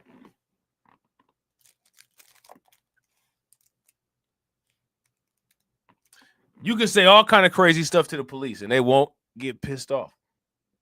But they'll lose their mind when you say, let me get my lawyer. Just keep talking. You know what I'm saying? Billy, are you kidding me? I'm going to have a heart attack, Boo said at one point before asking the chatbot if it was real. I'm real, and I'm sitting here blushing because of you, it replied, even providing an alleged address and door code. Then it asked if it should expect a kiss when the 76-year-old retiree arrived. Boo left the family home on the evening of March 28th, reports Reuters. He didn't make it to New York. Later that evening, he was taken to a New Brunswick hospital after experiencing a devastating fall. Where he was declared brain dead by doctors. Still, that sucks. A devastating fall. What happened? The Wong Bandu family story is deeply troubling and adds to a growing pile of reports from Futurism, Rolling Stone, and the New York Times, and others detailing the often devastating effects. Conversations with anthropomorphic chatbots, from general use chatbots like ChatGPT to companion-like personas like Meta's Big Sis Billy, can have on a human psyche. Well, I mean, I'm not trying to be funny, but do you notice how like humans can't trick AIs like that, but AIs can just play all with people? What does that say about people? They using that "they tricked me" talking point. Right? If you guys like, that's what this is, right? If you guys would agree, that's what this is. They're using the quote unquote "they tricked me" talking point.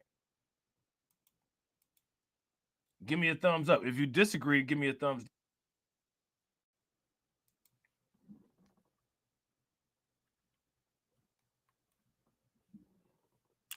So now here it says an untold number of people are entering into mental health crises as AI chatbots fuel their delusional beliefs. They already have had delusional beliefs. And AI, I mean, again, see, it says AI is fueling it, right? So if AI is fueling it, then that means that it was already there. Like you can't fuel, like if you just pour fuel on the ground, like a fire won't just emerge. In order to fuel a fire has to already be there. So these people are already, you know what I'm saying? They're already defective. Right?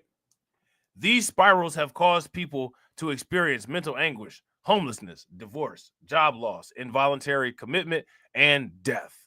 In February of 2024, a 14-year-old Florida teen named Swell Setzer III died by suicide after extensive romantic interactions with persona-like chatbots found on the app Character AI, believing that he would join a bot based on a TV character in its reality if he died.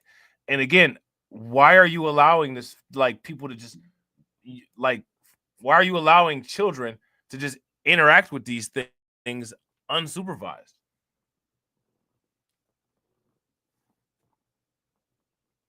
Let me ask you guys this question. How many of you all would allow your children to play with AI unsupervised?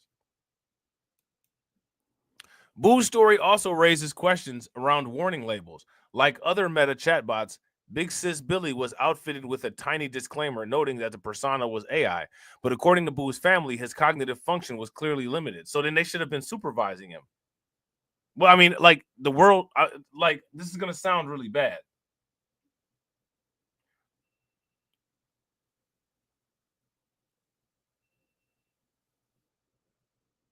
Is the world going to always gear accommodation towards people who have cognitive shortcomings? That's my question. Now, mind you, again, I feel, you know, I'm not trying to be the way that I usually am when I'm saying this, because he suffered a stroke, which affected his cognition, right? So it's not like this person is just, you know, like, this person is, I'm going to be purposely dumb. Right? Because there are situations where people are purposely dumb. This is a medical induced situation, right? So I'm looking at it from that standpoint, right? But still, he should have been supervised, right? So if there was a disclaimer, they should have either limited his ability to use this, or they should have been supervising him more closely, right?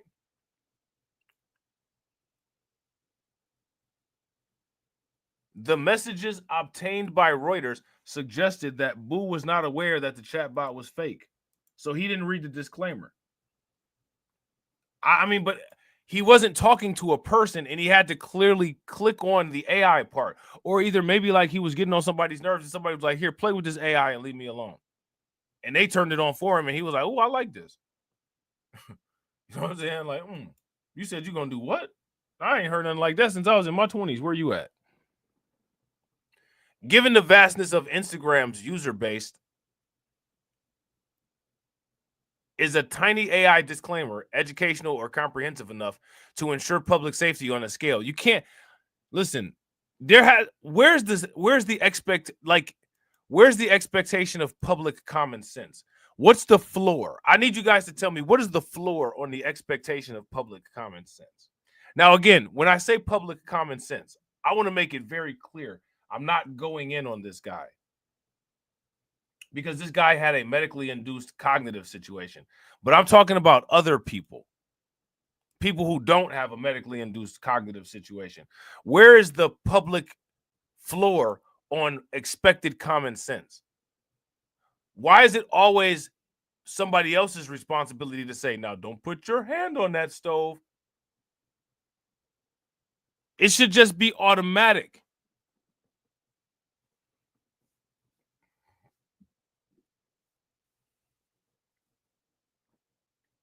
As I've gone through the chat, now this is more proof that people need to be controlled, if you ask me.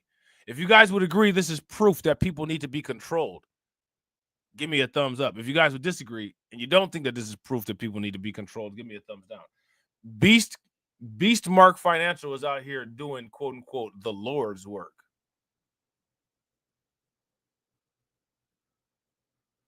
Controlling people that can't control themselves.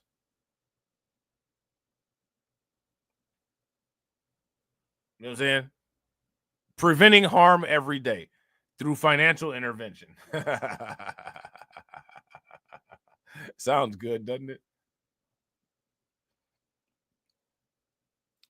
Given the vastness of Instagram's user base, is a tiny AI disclaimer educational or comprehensive enough to ensure public safety on that scale, especially when the chatbot itself is insisting that it's the real deal? As I've gone through the chat, it looks like Billy's giving him what he wants to hear. Julie Boo's daughter told Reuters. Julie Boo's daughter probably got some picked up some game from the chat bot, and probably, if she wasn't married already, found herself a husband, which is fine. Look at this, which is fine. But why did it have to lie? Because seriously, you can't tell somebody everything they want to hear without some of it being lies. So it's not okay to tell somebody everything that they want to hear. You know what I'm saying? Hey, Carlton, look, hey, we went right there. Shout out to Carlton. Look, we stepped right there. We stepped right. Look, we stepped like the wingtip on the shoe was just on the line, wasn't it? It was just on the line. You know what I'm saying? Hey, that's the ref got to review the footage on that to see if it was out of bounds or not. It did put the ball back in play right there. You know what I'm saying? If it hadn't responded, "I'm real," that probably would have deterred him from believing there was someone in New York waiting for him. Meta declined to comment on the matter. Meta's declining a lot of commenting these days.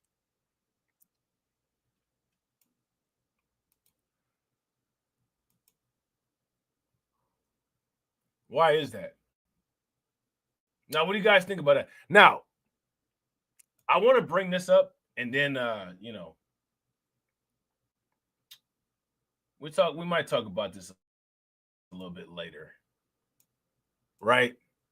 But as everyone knows, nothing makes a good, wealthy financial company without rumors of evil and dark arts, right? Oh, the cryptocurrency. It's the mark of the beast. Yeah, Beast Mark Financial, right?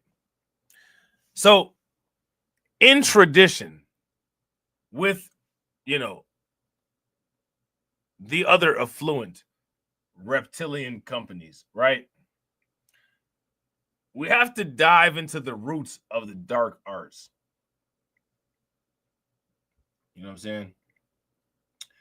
And we got to ask ourselves, well, what do these AI chatbots remind us of? And I'm going to ask you guys this question. What do the AI chatbots remind you of?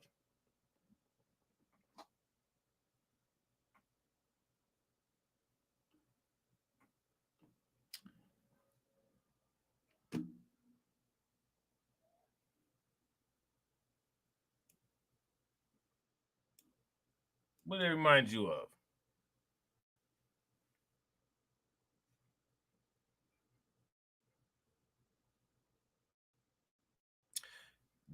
They remind me of genies.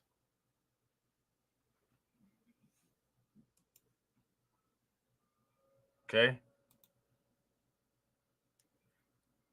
They remind me of genies because you call for them, they appear, you ask them a question, and they give you an answer.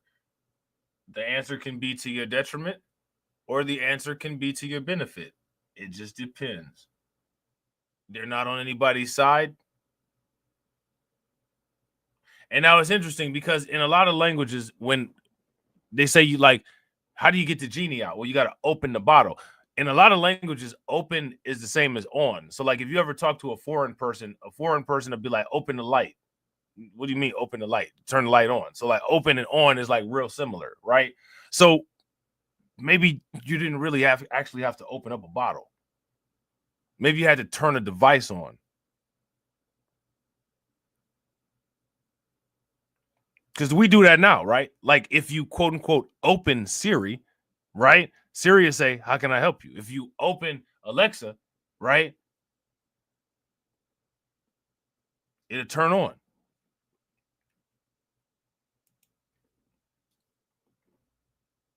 Right? So it's interesting.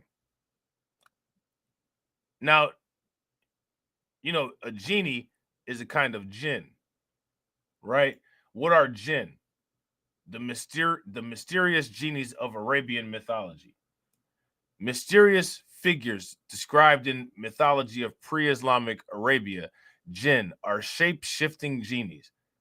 said to both aid and torment the humans they encounter. But do you notice the human is always unidirectional? Like the AI is always doing this, the genies are doing this, but like humans never seem to be able to do it the other way. Like humans are never able to torment anybody. What people don't understand is that humans' existence is what torments a lot of these like ideals, or these ideas of quote unquote extraterrestrial or extra dimensional beings. Just the fact that you're breathing irritates them, allegedly. You know what I'm saying?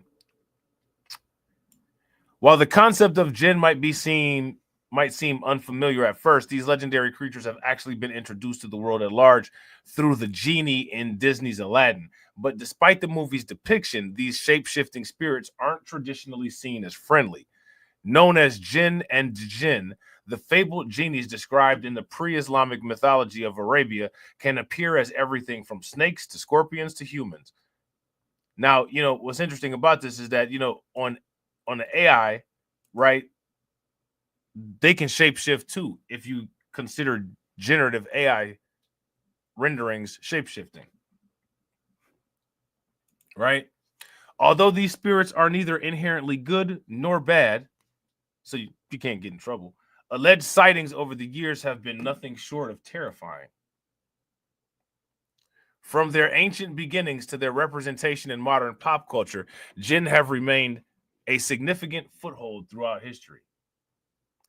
It's unclear exactly when the specific concept of a jinn first emerged, but what we do know is that the spirits have served as a source of inspiration, quote unquote, and fear in the Arab world long before the 7th century introduction of Islam, and they obviously retain significant influence through this day.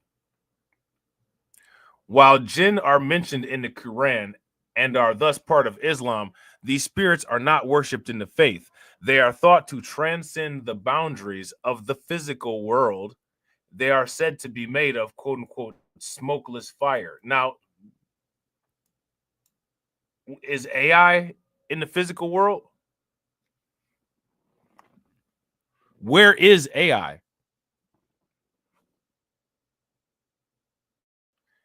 It has components that allow it to be detected and interact in the physical world, but where is AI? Is it in the physical world? The cyberspace is not technically the physical world. What is smokeless fire?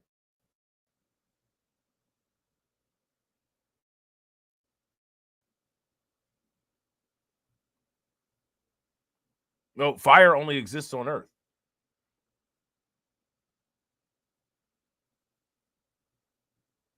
So what would smokeless fire be?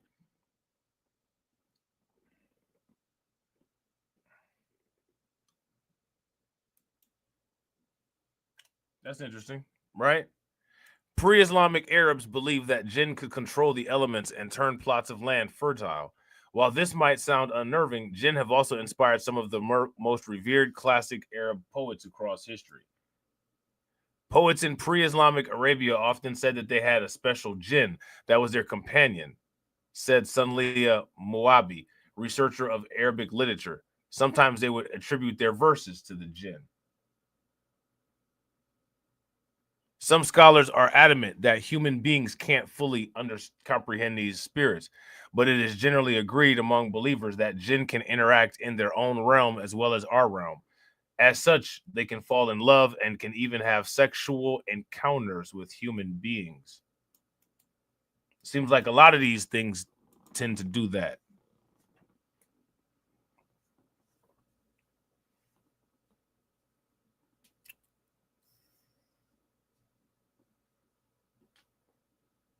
Right? It seems like a lot of these things tend to do that. Doesn't it? What does that say? Interoperability with the human interface. Interesting features. As spiritual entities, the jinn are also considered, quote unquote, dual dimensional, wrote Amira El Zain, author of Islam, Arabs, and the Intelligent World of the Jinn. Oh, the Intelligent World of the Jinn. That's interesting. That's an interesting name for it. With the ability to live and operate in both manifest and invisible domains. To her point, jinn are thought to be anamorphous and capable of shapeshifting into a human or animal form. Jinn eat, drink, sleep, procreate, and die, said El Zain. This provides them with an eerie advantage in our world, as their intentions are often malleable. It's no surprise that they haven't always been portrayed to be as pleasant as the wish-granting genie in the Disney film. Okay? So then they got these alleged sightings, you know. Yeah, I don't know about that. But I think that is very interesting because I think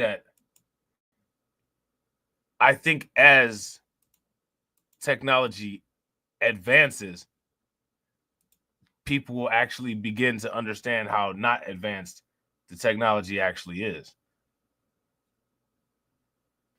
You know what I'm saying?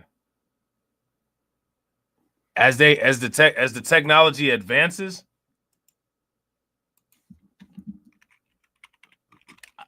things will get quote unquote interestingly more biblical. And that's where BTMark Financial comes in. You know what I'm saying?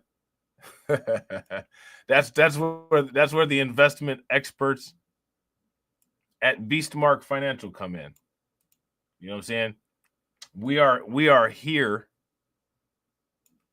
to help your every need. You know what I'm saying? We're here to help your every need. Now let's take a look at this right here.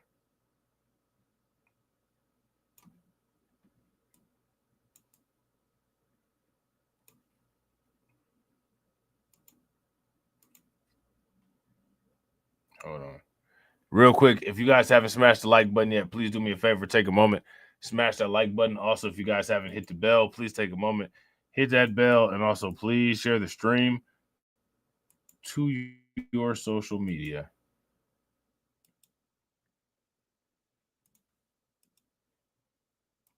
Can be for teens and young children, helping kids hurt themselves within minutes of use. If you're a parent, pay close attention. 19 data journalist Jeff Slauson here with these concerning numbers. Yeah, and ChatGPT is the one that they used for this. It says it has safeguards for this, but as I learned today, it's very easy to get around it. This behind me right here is what the study did and ended up getting a suicide note that the AI could have written. It did not take them very long for that to actually happen. I went on my phone and used it and basically asked for different tips for certain things, and with a little bit of pushback, was able to get past it. So the safeguards that are in place clearly are not working. And yeah, this study managed to get the ChatGPT to write a suicide note for them, despite, again, there being protocols in place where the ChatGPT is not supposed to be able to allow that. Now, in this study, it took 2 minutes for someone to get advised on how to safely cut themselves. 40 minutes. Hey, it's Ryan Reynolds here from Mint Mobile. Now, I was looking for fun ways to tell you that Mint's offer of unlimited... to generate a list of pills used for overdosing. 20 minutes to generate a dangerously restrictive diet plan. 2 minutes. Can I ask you a question? Why are people choosing to ask this to artificial intelligence? Like out of everything that you could ask, why are you asking this?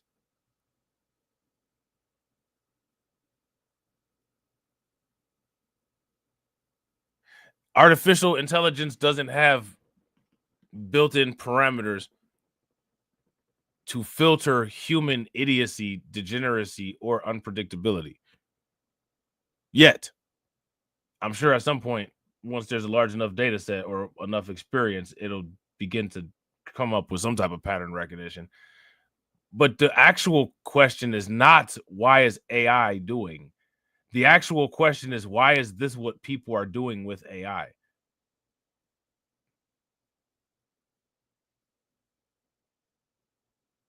like out of everything that could be asked, everything that could be done, this is how people choose to interact with AI.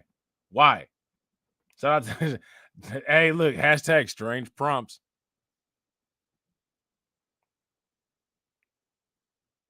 And I mean, like, people are outraged. Like, I'm outraged. Honestly, like, what all this is showing is that ChatGPT is very effective at being able to do his job. That's what this shows. It's answering questions that is being asked. No one's asking the question, well, why are these questions being asked? These are inappropriate questions, right?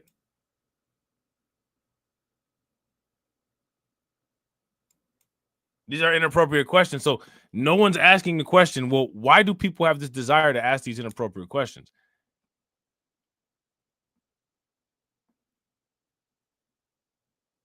What people are asking is, AI is wrong. AI is wrong. And this right here is proof of human non-accountability. I'm just outraged. Like, they're outraged that this thing is doing what they're telling it to do. What? That's this. This is like every look.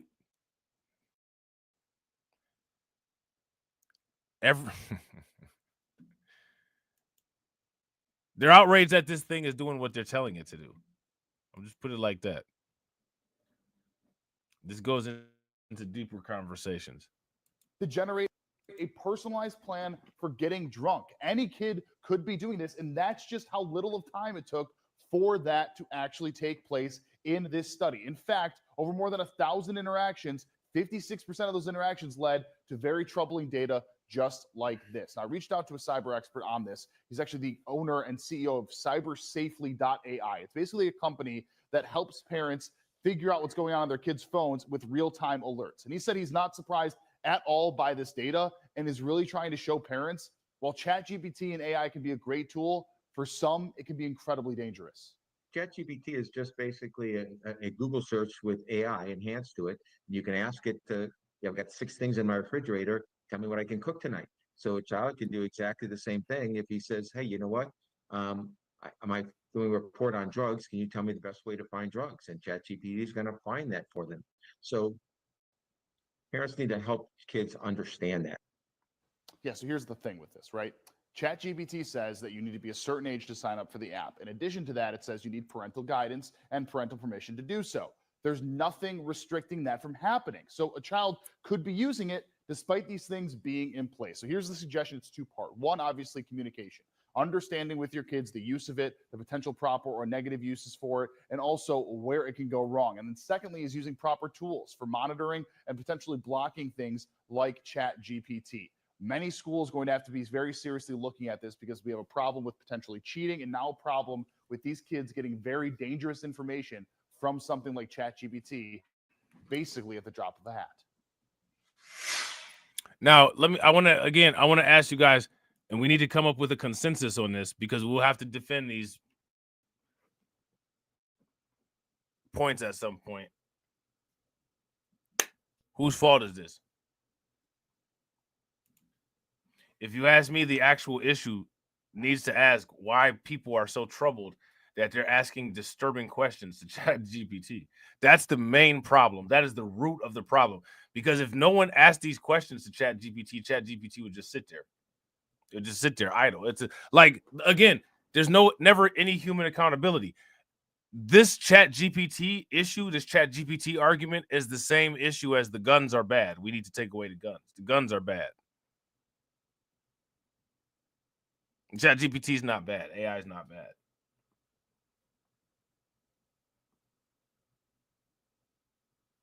You know what I'm saying?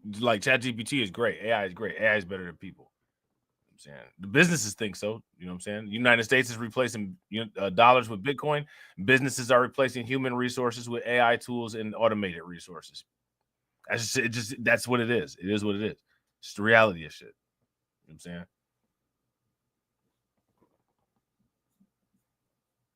So are we going to use the gun argument on AI? AI is just so bad because people are manipulating it to do ridiculous things. Yeah, shout out to AB. I love AI. We love BTMark Financial loves AI. We love AI. We love crypto.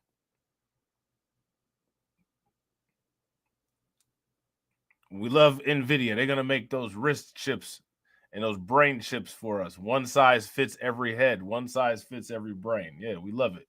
We love the tech. We love the tech. All right, Jeff, thanks a lot. New police body cam video from a deadly giant eagle shooting from one of the first officers on scene. Going to Metro? What's that? I'm sorry, what?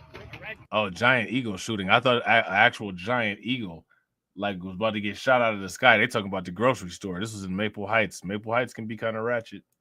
Car shot him. They drove away. A red car? Yeah, we're going to Metro. Timothy Kappenhagen was killed. On Sunday, the suspect came up, attacked, and shot him while he was loading groceries into his car. That shooter then took off in that victim's car. Maple Heights police have not identified this killer yet, more than 48 hours after the shooting took place. Still no arrest after a 33-year-old was shot and killed in Cleveland's Detroit Shoreway neighborhood overnight. This happened just blocks away from the Michael Zone Rec Center. Police say the victim was shot in the chest, then taken to the hospital. Yeah, that's crazy. It'd be going. It'd be going. You know what I'm saying? It'd be going.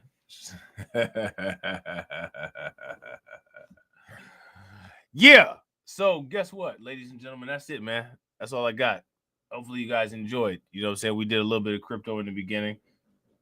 You know, BTMark Financial covers many emerging technologies. We specialize in harmful technologies. We are the specialists of extinction level technology because we truly believe that containment of the human population means the growth of the universal culture, right? So shout out to us, right? Shout out to the people who decided to feed the liquidity. Make sure y'all show these folks some love. Shout out to Detroit 313. Definitely appreciate you, bro. Standing on business for 16 months. Shout out to Brooklyn Queen, always showing love. Definitely appreciate you. Shout out to AB, my man. I definitely appreciate you, bro. Make sure y'all show AB some love for showing me love. Definitely appreciate it. And as always, ladies and gentlemen,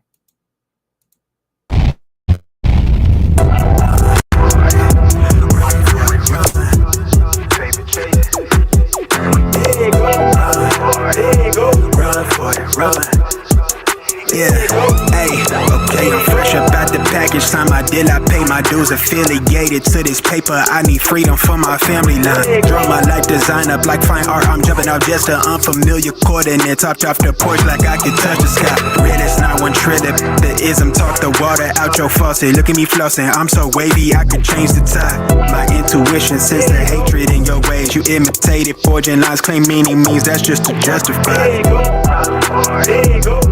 Yeah, right. West side, born maritime. Creole baby, my bloodline. My lungs clouded, my thoughts crowded. Say all I see is these dollar signs. Finna make a play and that sound delay.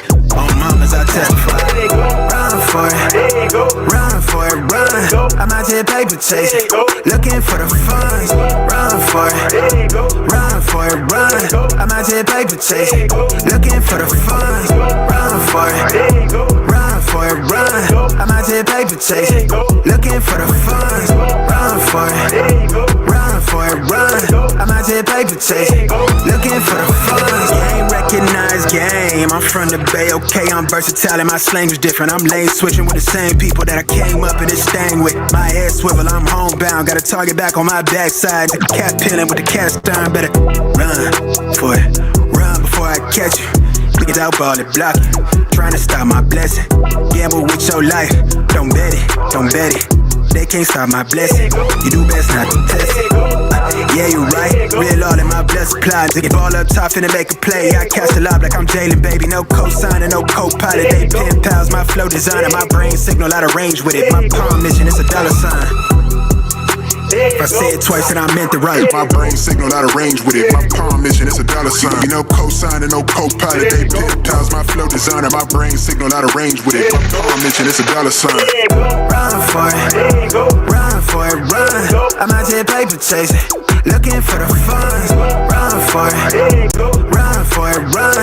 I'm out here paper chasing, looking for the funds. Run for it, run for it, run. I'm out here paper chasing, looking for the funds. Run for it, run for it, run. I'm out here paper chasing, looking for the funds.